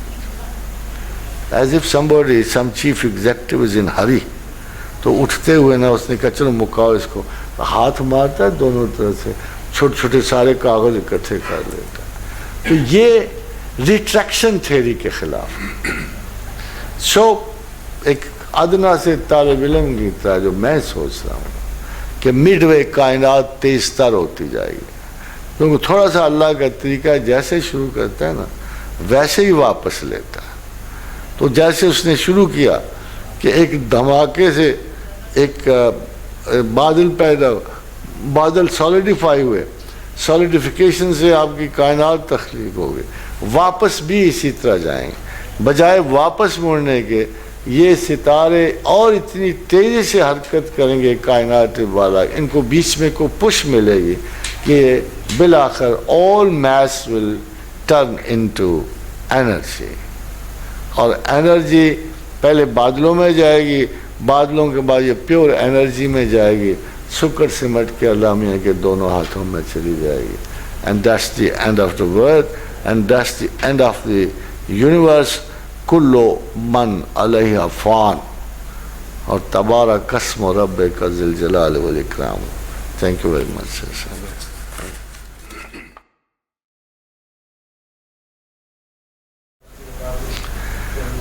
یہ بہت ایسے جدلیات کا جو تماشا، جیسے لارڈ رسل نے ایک دفعہ کہا تھا کہ دو جب بحث کرتے ہیں بندے تو جس کی آواز اونچی ہے وہ جیت جاتا ہے. اصل وہ بحث ہی نہیں کر رہے ہوتے، چیخ چلاہٹ کا سما ہوتا. مگر جو دو آدمی اگر عقل کے لیے جمع ہو تو باہر عالم احترام کرنا پڑتا. اگر کسی کی معلومات ہم سے زیادہ ہیں، علم زیادہ ہے، تو ہمیں اس کا ورچوئل احترام کرنا پڑتا. مجھے یاد ہے ایک دفعہ اسپیچ میں کسی شخص نے کہا پروفیسر صاحب آپ یہ قرآن کی آیت صحیح نہیں پڑھ رہے. میں نے کہا آپ ٹھیک کہتے ہو، مگر بعد میں کیوں بتایا؟ اگر آپ وہیں اٹھ کے کہہ دیتے اس میں کیا کسی کی تضحیق کو کیا ہے، توہین ہے. ہم تو سب خدا کے غلام ہیں. اگر میں نہیں ٹھیک پڑھ رہا تھا اسی وقت بتا دیتے تو میں تمہارا شکریہ بھی ادا کرتا، اپنی تصحیح بھی کر لیتا. تو جو پڑھائی لکھائی کا ایک موڈ وہی ہے کہ جہاں آپ اپنے مقابل کو استاد بھی سمجھو اور شاگرد بھی سمجھو، اور اسی قسم کا انداز اختیار کو. ہو سکتا ہے کسی نہ کسی نکر سے مجھے اس سے کوئی نکتہ تازہ مل جائے. تو علم میں غصہ نہیں ہوتا، علم تحمل کا نام ہے.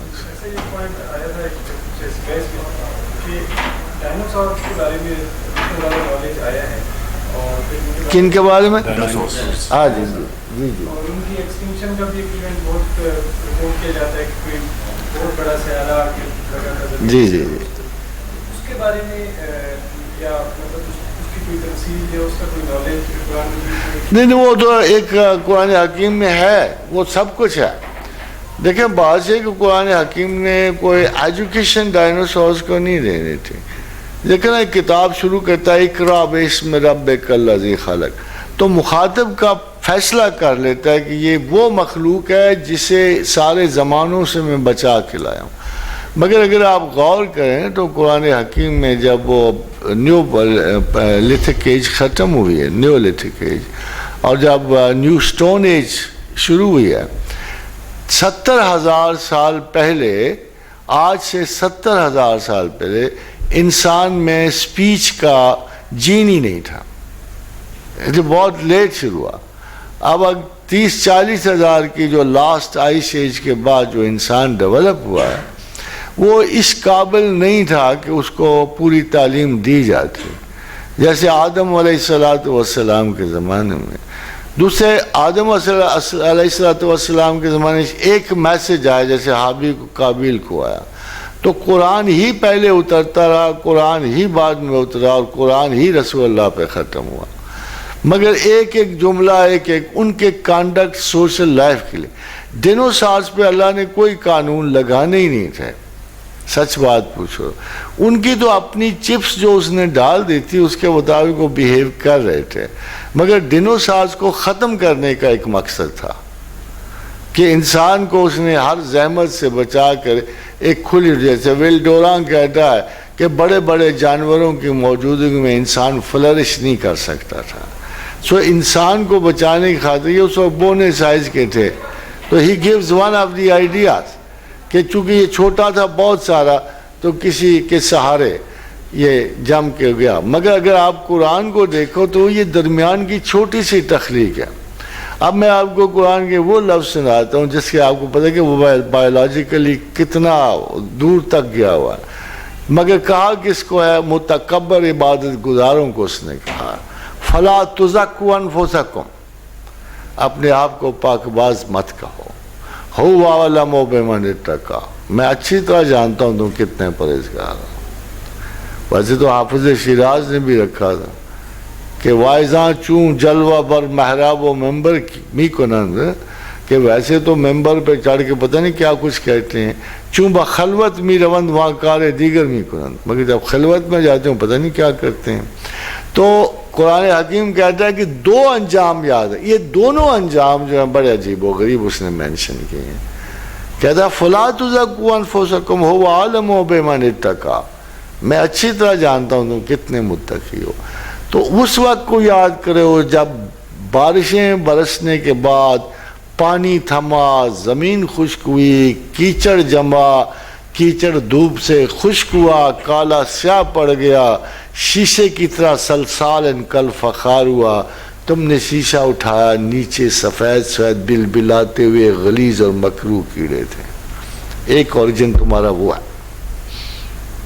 یہ اس کا مطلب ایک وہ اوریجن، کبھی اگر غرور آئے تو اس اوریجن کا ضرور خیال رکھنا۔ اور دوسرا وہ دیکھو 2 کروڑ سیل چلا، یوٹرس سے آگے 10,000 گیا، مادر کے جب بیضا کے اوپر 1 پہنچا، اس کی شکل دیکھو تو آج خواب میں بھی آپ ڈر جاؤ۔ وہ مدہوش ترین شکل کا چھوٹا سا جرثوم ہے، جیسے میں بنا ہوں، جیسے آپ بنے ہیں، 1000 گنا دوربین بڑی کر کے اگر اس کو دیکھو تو خوف سے کانپنا شروع کر کہ اتنی واجبات شکل میں تھے۔ تو خداوند کریم بیسیکلی کائنات کی مثالیں تو دیتا ہے بیچ میں، مگر جزوی نہیں دیتا۔ جیسے ہوتا ہے نا، وہ ایک بہت بڑے کائنات خدا ہے، تو he has left details to maybe Darwin and other people، مگر وہ اپنی جو بات کرتا ہے، وہ بنیادی اور بڑے بڑے کائناتی اصولوں کی بات کرتا ہے۔ سوائے اس مثال کے جو اس نے دی ہے، اس نے انسان کو جب متقبر دیکھا ہے تو ان کو وہ مثالیں دے رہا ہے جو میرا خیال میں اگر ہم واقعی سوچنا شروع کر دیں تو میرا خیال میں کبھی غرور نہیں کر سکتے۔ آپ نے بھی کرنا۔ اور دیکھیے، میں ایک آخری بات ہے، وہ بڑی امپورٹنٹ ہے۔ اگر آپ سورہ دہر کو پڑھیں تو اس نے سنگولر سیل سے لے کر ایک امپرووڈ ہیومن انٹلیکٹ تک چاروں ادوار اکٹھے کر دیں۔ حل اتی علی الانسان حین من الدہر لم یکن شیئا مذکورا، کہ بلا شبہ زمانے پہ سال ہا سال، صدیاں ایسے گزری کہ کوئی قابل ذکر شے نہ تھا۔ He was in the form of a single cell۔ اِنَّا خَلَقْنَا الْإِنسَانَ مِن نُطْفَةٍ أَمْشَاجٍ، پھر ہم نے اسے ڈبل سیلولر کر دیا۔ امیبا اور پیرامیشیا سے آگے ڈبل سیلولر ہونا شروع ہو گیا۔ لیکن اب تلی ہے، چاہا کہ اسے آزمائیں، آگے بڑھائیں۔ اور دیکھیں باقی مخلوقات چل رہی تھیں، اس نے صرف انسان کو ایڈریس کیا، میں نے چاہا کہ تمہیں آگے بڑھائیں۔ فَجَعَلْنَاهُ سَمِيعًا بَصِيرًا، ہم نے تمہیں بصارت اور سماعت دی۔ ابھی بھی تم اس قابل نہیں تھے کہ تم کوئی شے بنتے۔ اِنَّا هَدَيْنَاهُ السَّبِيلَ، اب ہم نے آپ کو عقل دی، شعور دیا، نعمت فکر دی، ایک سوال کے جواب کے لیے، اما شاکرم و اما کفورا، چاہو تو مجھے مانو، چاہو تو میرا انکار کر دو۔ اتنا بڑا، اور کیا اس نے آپ کو چوائس دیا ہے، چاہو تو میرا انکار کر دو، چاہو مجھے مانو، چاہو میرا انکار کر دو۔ مگر انکار اور اقرار کی گیلیکسیز علیحدہ علیحدہ ہیں۔ ظاہر ہے انکار از اے فیلئر، اس نعمت کی فیلئر ہے۔ ظاہر ہے جہنم کوئی نیا دیش نہیں ہوگا ان کے لیے، اور جنت ایک اقرار خداوند پہ ہے، جس نے دل سے ایک مرتبہ لا الہ الا اللہ کہہ دیا، اس پہ دوزخ کی آگ حرام کر دی گئی۔ جی پلیز اونچا تھوڑا۔ میں آیتیں ہیں جس طرح سورہ آل عمران میں کہ اللہم تغفر من تشاء وتنزل وتعز من تشاء وتذل من تشاء، اسی طرح فرمایا کہ جی کذالک یضل اللہ من یشاء ویہدی من یشاء۔ اللہ کی جو مشیت ہے، اگر میں اس کو لے آؤں، آپ نے شروع میں جو انائے تقدیر کے بارے میں بات کی، تقدیر کے بارے میں، اس کے بارے میں بتائیں کہ تقدیر کیا ہے؟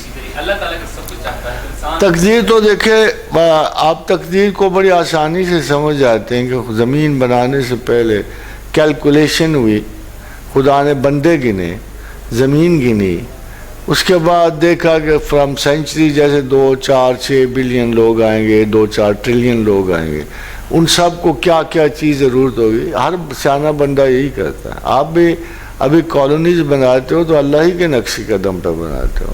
ہر چیز کو ایسٹیمیٹ کرنے کے بعد اس نے یہ فیصلہ کیا کہ اب انسان کو اتارا جائے۔ یعنی انسان کو اتارنے سے پہلے، جس کو آپ لوح محفوظ کہتے ہیں، اس کا انگریزی نام ماسٹر پلان ہے۔ جب آپ اس نے ماسٹر پلان بنا لی، ایک زمین نکالی، سورج کو ایک خاص بلندی پہ رکھا، چاند کو رکھا، یہ ساری تقدیر ہے۔ ذالک تقدیر العزیز العلیم، تاکہ سورج ادھر کر دیتا تو انسان جو ہے جل کے مر جاتے، پرے کر دیتا تو سردی سے سکڑ کے مر جاتے. تو اندازوں سے مراد وہ تمام سائنٹیفک پیٹرنز ہیں جس میں اس نے کائنات کی تخلیقات کو مخصوص انداز میں یعنی اتنا سمجھ لیجیے آپ کہ جو لیڈ کی کرسٹل اس نے 2 ارب سال پہلے زمین میں رکھی، آج آپ کو وہ یورینیم دے رہی ہے اس کی چینج سے. تو یہ ساری کائناتی انداز تخلیق، اٹس اے ویری میٹیکولس جو جائزہ اس نے لیا ضرورت انسان کا، اس میں اس نے یہ دنیا بنائی.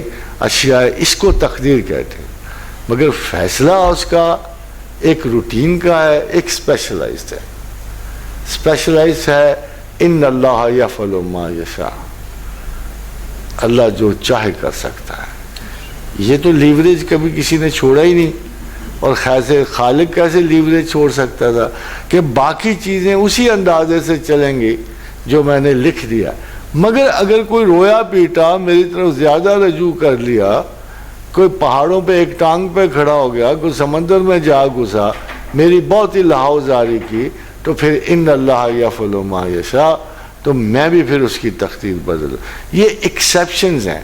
تو دعا تقدیر میں ایکسیپشن کریٹ کرتی ہے، اس لیے باقی چیزیں روٹین سے گزر رہی ہیں. پھر ایک شخص اگر پوچھتا ہے کہ فلاں بندے کی زندگی برباد کیوں ہے، تو اصل میں وہ برباد نہیں ہے زندگی، انجام کا لاسٹ جو شیٹ ہے سب کی برابر ہے. صرف 3 میتھڈالوجیز کے 3 رستے ہیں. کسی کو امارت کے ذریعے گزارا جائے گا، کسی کو درمیان سے گزارا جائے گا، کسی کو غربت سے گزارا جائے گا. Funny thing, you know what is the funniest thing, کہ نہ امارت کے طریقوں کو کوئی اپریشیٹ کرتا ہے نہ درمیان کو.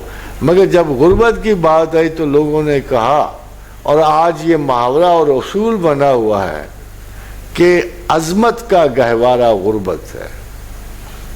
یہ ساری دنیا یہی کہہ رہی ہے. فائنل رول یہ بنا کہ جن کو بہت غربت سے نکالا ان کو اتنا کیلیبر دے دیا کہ فائنلی الٹیمیٹلی ان غریبوں سے ہی سارے بڑے اٹھے. درمیان کے لوگ اسکالر اسکولر بن کے رہ گئے، اور امیر لوگوں کو اتنا کمزور کر دیا کہ باوجود سارے مال و اسباب کے ان کے نفس ایک جھٹکا نہیں سہا، ایک جھٹکا نہیں. سو دس از دی لا کہ یہ 3 طریقے ہیں جس سے تمام انسان گزارے جاتے ہیں. مگر تینوں طریقوں کے انعام یہ ہے کہ they will not constantly be living so. 2-3 نسلوں کے بعد پیٹرن چینج ہو جاتے ہیں، غریب امیر ہو جاتے ہیں، امیر غریب. they keep on mixing. یعنی اگر ہم بھی اپنے پچھلوں کو دیکھیں، بڑوں کو دیکھیں، تو ایسا کچھ نظر نہیں آتا کہ ہمارے سارے پچھلی 15-20 نسلیں اسی طرح گزری ہوں گی. ایسا نہیں ہے، بلکہ وقت کے ساتھ ساتھ کسی کو تمرد کی سزا دی، جیسے فرعون 200-300 سال سے قائم تھے. مگر موسیٰ کہا ہم چاہتے ہیں کہ اس قوم عالین کو رسوا کریں تو ان کے پاس جا. ان کو اس وقت مغرور اور متکبر قوم کہا، قوم عالین کا. تو جو ہماری چینجز آف فیٹ ہیں نارملی، یہ ہمارے کسی بنیادی خامی کی وجہ سے تلک الایام نداولها بین الناس، ہم لوگوں پہ دن بدلتے رہتے ہیں، اس طرح نسلوں پہ دن بدلتے رہتے ہیں. دوسرا بھی پہلے والوں کو کر لینے دینا. سر میرے پاس 2 سوال ہیں. ایک سوال یہ ہے کہ کیا قرآن مجید سے کوئی ایسا معنی یا مفہوم اخذ کرنا درست ہے جس کے متعلق حضور صلی اللہ علیہ وسلم نے اپنے صحابہ کو نہیں بتایا، یا مطلب جس کے متعلق یہ سوچا جا سکتے کہ متعلق حضور صلی اللہ علیہ وسلم کو اس کا الفاظ نہیں تھا کیونکہ صاحب کا ان کے پاس نہیں تھا. جی وہ دیکھیں نا، آپ نے 2 حدیثیں ایسی موجود ہیں کہ حضور صلی اللہ علیہ وسلم کی 2 حدیثیں، ظاہر ہے کہ یہ حدیثیں فیوچر کے علم پر تھیں کہ اگر علم موج ثریا پہ بھی ہوا تو کوئی عجمی اسے حاصل کر لے گا، اگر علم موج ثریا پر بھی ہوا. اب علم تو سارا وہی دے رہے تھے، لیکن اب جو ہمارے پاس علم ہے، جو ہم جس کو شناخت کرتے ہیں، دوسری حدیث میں کہا وَلَوْ اُطْلِبُ الْعِلْمَ وَلَوْ كَانَ بِسِينٍ، کہ علم تلاش کرو کہا چین تک جانا پڑے. تو یہ دونوں سٹیٹ ان کی ذات سے باہر ہیں، یعنی اپنے زمانے سے باہر ہیں.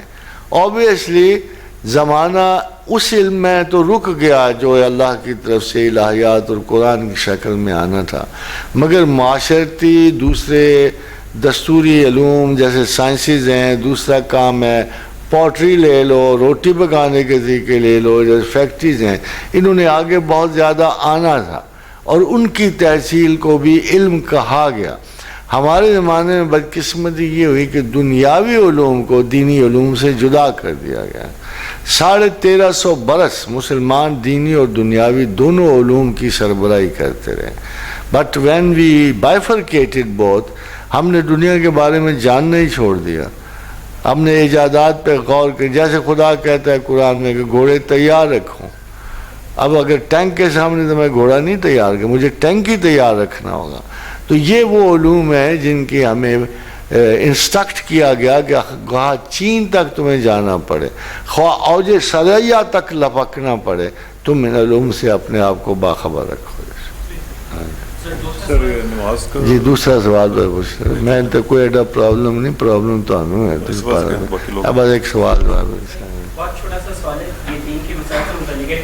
کیا ایسا سمجھنا درست ہے کہ جو فرائض ہیں اللہ تعالیٰ کی طرف سے انسانوں کے اوپر اور جو حرمت کے مسائل ہیں وہ سب کے سب قرآن سے ثابت ہونے چاہیے, اور وہ مطلب بعض ایسی چیزیں جو ہم حدیث سے لیتے ہیں لیکن حدیث کے ساتھ یہ بھی مسئلہ ہے کہ حدیث اس طرح سے پریزرو نہیں ہو سکی اور اس میں لوگوں نے اور بھی چیزیں شامل. یہ ایک بات میں آپ کا سوال سمجھ گیا, مگر بدقسمتی سے یہ وہ لوگ اس چیز کو سوچتے ہیں جن کو پورا حدیث کا علم نہیں, جن کو پورا قرآن کا علم نہیں. آج اگر آپ اپنی جورسپروڈنس کو دیکھیں تو دیکھو کہ اتنی عجیب بات ہے کہ ہم جس چیز کو پوائنٹ آؤٹ نہیں کرتے اگلے کر دیتے ہیں. تو مستشرقین یہ کہتے ہیں کہ only the law of Islam is only 20% based on the Quran and 80% on hadith. اس کا مطلب یہ ہے کہ اللہ کے رسول نہ ہوتے تو ہم تو قرآن کو انٹیلیجنٹلی انٹرپریٹ کرنے کے قابل ہی نہیں تھے. ہمارے پاس بہت ساری ایسی آیات ہیں جن کو ہم قطعاً ایکسپلین نہیں کر سکتے جب تک کہ خدا کے رسول ایکسپلین نہ کریں.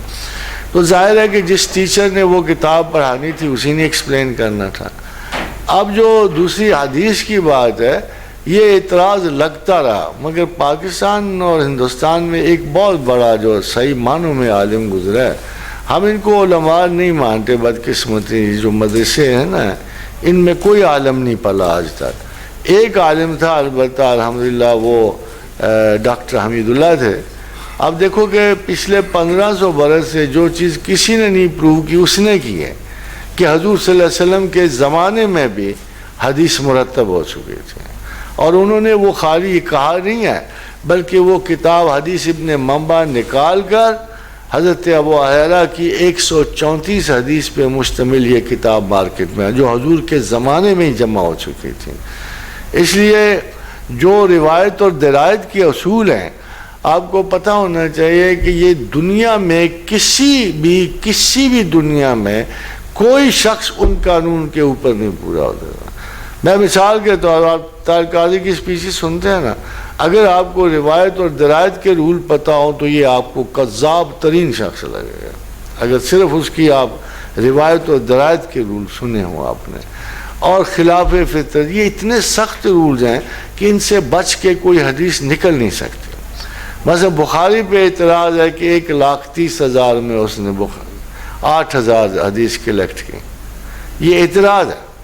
یہ کیوں نہیں کہتے کہ اس کی کتنی سخت تھی, کتنی سخت تھا اس کا ویژن اور تنقید کہ اس نے 1,00,000 حدیث ریجیکٹ کی اور ان میں سے اتنی سختی سے ان پہ عمل پیدا ہوئے, تعدیل پہ, جرح پہ, کہ صرف 8,000 حدیث کو کتاب میں ریکارڈ کیا. یہ نہیں ہے کہ وہ حدیثیں غلط ہیں جو اس نے ریکارڈ کی, یہ ہے کہ کچھ حدیثیں رہ گئی ہوں گی جو ان حدیثوں میں جو بعد میں, جیسے امام احمد بن حنبل نے 40,000 حدیث جمع کی, اسی طرح امام مسلم نے بھی بخاری کی طرح جو احادیث جمع کی 30,000 20,000 کے قریب, ان میں بڑھائی گئی. مگر بخاری کو اسی لیے اصح الصحیحین کہتے ہیں اور پیغمبر فی الحدیث کہتے ہیں کہ اس نے کوئی گنجائش نہیں دی کسی قسم کے. البتہ آپ دیکھیے آج کا آدمی اٹھ کے حدیث پہ اعتراض کرے تو فنی لگے گا نا. آج کا آدمی نہ ہم اس دور میں ہیں, نہ اسماء و رجال جانتے ہیں, نہ ہم جرح و تعدیل جانتے ہیں, اور جو جانتے بھی ہیں وہ دوسروں کو کاپی کر کے ان کی رائے کوٹ کرتے ہیں. آج کے زمانے میں میں ابھی اس خامدی صاحب کو سن رہا تھا, تو غامدی صاحب نے کہا کہ یہ پرندے نہیں تھے کعبہ پہ، بلکہ کوئی مرض تھا جو آیا، جس نے جو وائرس تھا۔ تو میں لاہور گیا تو میں نے کہا غامدی صاحب کہ کیا چیز چاہیے ہوتی ہے بندے کو تصدیق کے لیے؟ آئی وٹنس۔ تو ہمارے پاس اگر آئی وٹنس موجود ہو، اور یہ عرب کا ایک شہزادہ تھا جو ان کو لیڈ کر کے لایا تھا، وہ اپنی محبوبہ رودابہ کو اپنے بیان کر رہا ہے کہ اے رودابہ، پھر میں نے پرندے دیکھے جو آسمان کو چھا گئے، اور وہ چھوٹے چھوٹے پتھر پھینک رہے تھے، اور جس پہ وہ گرتے وہ بھوس کی طرح ہو جاتا۔ تو میں ڈرا کہ مجھ پہ بھی نہ کوئی آن پڑے، تو میں جلدی سے غار میں گھس گیا۔ جب آئی وٹنس موجود ہے تو ہم غامدی چاہے کتنا بڑا عالم ہو اس کی بات نہیں مانیں گے، کیونکہ ہی از رانگ۔ آئی وٹنس موجود ہے ہمارے پاس۔ اب جیسے وادی نیل کا واقعہ، 10 لاکھ آئی وٹنس ہے اس پہ، 10 لاکھ، کیونکہ نیل سے گزر کے جب گنتی ہوئی تو 12 قبائل میں بلکہ 12 لاکھ وٹنس تھے اس کے، یہودی جو تھے۔ ان کو کبھی شبہ نہیں ہوگا 12 لاکھ کی وٹنس سیم ڈاؤن کرتے۔ ہاں کیا اس وقت کوئی ایسا آدمی موجود تھا جس نے کہا ہو کہ نیل نہیں پھٹا یا یہودی پار نہیں گزرے؟ پھر بھی ہم غور کرتے، مگر ایک سنگل بھی اس کے اگینسٹ نہیں ہے۔ اور 10 لاکھ آئی وٹنس، 12 لاکھ آئی وٹنس سے کہہ رہے ہیں کہ نیل پھٹا اور پھر ہم اس سے گزر کے گئے۔ تو جو سٹینڈرڈز ہوتے ہیں نا جی، سب سے زیادہ کسی جگہ بھی شہادت کا سب سے بڑا سٹینڈرڈ آئی وٹنس ہوتا ہے، اور اسی کی بنیاد پہ احادیث کلیکٹ ہوتی ہیں، اور انہی کی 2 حدیثیں ہیں، 2 سلسلے ہیں جن کو ہم سلسلہ تو ذہب کہتے ہیں، سونے کی لڑیاں۔ ان میں آپ اگر جو کہنے والے ہیں اگر آپ ان کو دیکھیں تو وہ بڑے چھوٹے سے لوگ لگتے ہیں، چھوٹے سے، جیسے نافع مولا عمر ہیں، ایک غلام ہے حضرت عمر فاروق کے، وہ کوٹ کرتے ہیں عبداللہ بن عمر سے، عبداللہ بن عمر کوٹ کرتے ہیں عمر فاروق رضی اللہ تعالیٰ سے، قال قال یا رسول اللہ۔ اور دوسرا جو سلسلہ ہے وہ حسن ابن علی کا ہے، جو کوٹ کرتے ہیں علی مرتضیٰ سے، جو کوٹ کرتے ہیں قال قال یا رسول اللہ۔ اور یہ مشہور ہے کہ اس قسم کی حدیث مل جائے تو اس کا اسناد کا درجہ بالکل قرآن سے کچھ کم ہے، یعنی ہم اس کو خدا کا کلام نہیں کہیں گے، مگر اگر ایسی کوئی حدیث مل جائے تو فائنل اور حتمی اور آخری ہے۔ یہ محدثین کے رینکس ہیں بنے ہوئے، کوئی حسن ہے، کوئی صحیح ہے۔ اور اگر غور کرو تو اب لوگوں کو چونکہ نہیں پتہ ان اصولوں کا، ایک عام آدمی اٹھ کے کہتا ہے یہ حدیث غلط ہے، تو وہ تو نہیں غلط کہی جا سکتی، نو یار۔ کس کو چاہیے کہ وہ متقابل جائے اور اس کی پہلے تصدیق کرے کہ اس حدیث کو آپ کیوں غلط کہہ رہے ہو، کیوں صحیح کہہ رہے ہو۔ اسی طرح پرویز نے بہت زیادہ لکھا حدیث کے خلاف، مگر جو اس نے بڑی حدیث کے خلاف لکھا وہ اس کی کم علمی پہ دلالت کر۔ اس نے ابو ذر کی حدیث پہ اعتراض کیا کاسموس کے بارے میں، کہ حضور نے پوچھا ابو ذر تمہیں پتہ یہ سورج کہاں جاتا ہے؟ فرمایا اللہ اور اس کے رسول بہتر جانے۔ فرمایا یہ عرش کو جاتا ہے، پھر اسے پلٹنے کا حکم دیا جاتا ہے۔ تو پرویز صاحب اس وقت تازہ پڑھے ہوئے تھے، BA پاس سے ہوتے، تو انہوں نے کاسمولوجی کے بارے میں اتنا ہی پڑھا ہوا تھا کہ زمین کی ایک ہی گردش ہے سورج کی، سو اس پہ فیصلہ کر کے انہوں نے حدیث کو غلط قرار دیا۔ حضور کے لفظ یہ تھے کہ یہ عرش تک جاتا ہے۔ جب مزید معلومات ہوئی تو سورج کی 3 حرکتیں ڈسکور ہوئی، اور ایک وہ حرکت ڈسکور ہوئی جو بیچ میں تھی، جو وہ 150 میل پر سیکنڈ کی رفتار سے سفر کرتا، وہ ہرکولین گیلیکسی کے سینٹر میں جاتا۔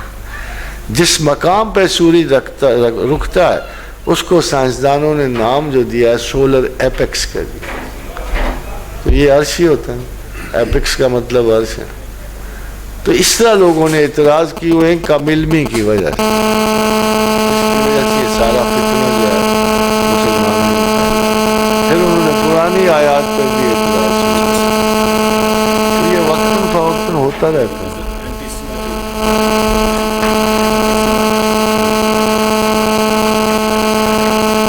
نہیں مطلب ہماری جو باقی قومیں دیکھیں نا، ابھی پاکستان کو آپ دیکھ لیں کہ اس میں بڑا طبقہ ہے، باقی چھوٹے چھوٹے طبقے ساتھ چل رہے ہیں، تو ہوتا یہی ہے کہ بڑے طبقے کے اوپریسو ایٹیچیوڈ سے گھبرا کر چھوٹے طبقے ایک دوسرے کو جوائن کر لیتے ہیں، چھوٹی پاپولیشن والے، اور لگتا یہ ہے اسی لیے آپ کے ملک میں سب سے آسان فساد شیعہ سنی کا ہے، ایک سروائیول پہ جا رہا ہے، ایک کثرت پہ بڑے آرام سے ان کو بڑھا رہا ہے۔ تو اسی طرح دیکھیے ابھی میرا خیال یہ ہے کہ تمام چھوٹے چھوٹے طبقوں میں ہم معذور طبقے ان کی سائیکالوجی سروائیول اور ڈیفینس کی ہے، بڑے طبقے کو پتہ ہی نہیں ہوتا، 80% پاپولیشن ہے پاکستان کی، آپ دیکھو ان کو کبھی پتہ ہی نہیں لگا۔ اگر ان کا واضح دشمن بھی سامنے کھڑا ہو جائے وہ اس کا بھی ساتھ دے جاتے ہیں کہ وہ متعصب نہیں ہوتے، مگر چھوٹے طبقوں کی اپنی زندگی اور بقا کی فکر ہوتی ہے، وہ ایک دوسرے کو جوائن کر رہے ہیں، اور یہ جتنا آپ کے ملک میں فساد ہے اسی سائیکالوجی کے ذریعے، اسی سے وما علینا الا البلاغ۔ Thank you very much.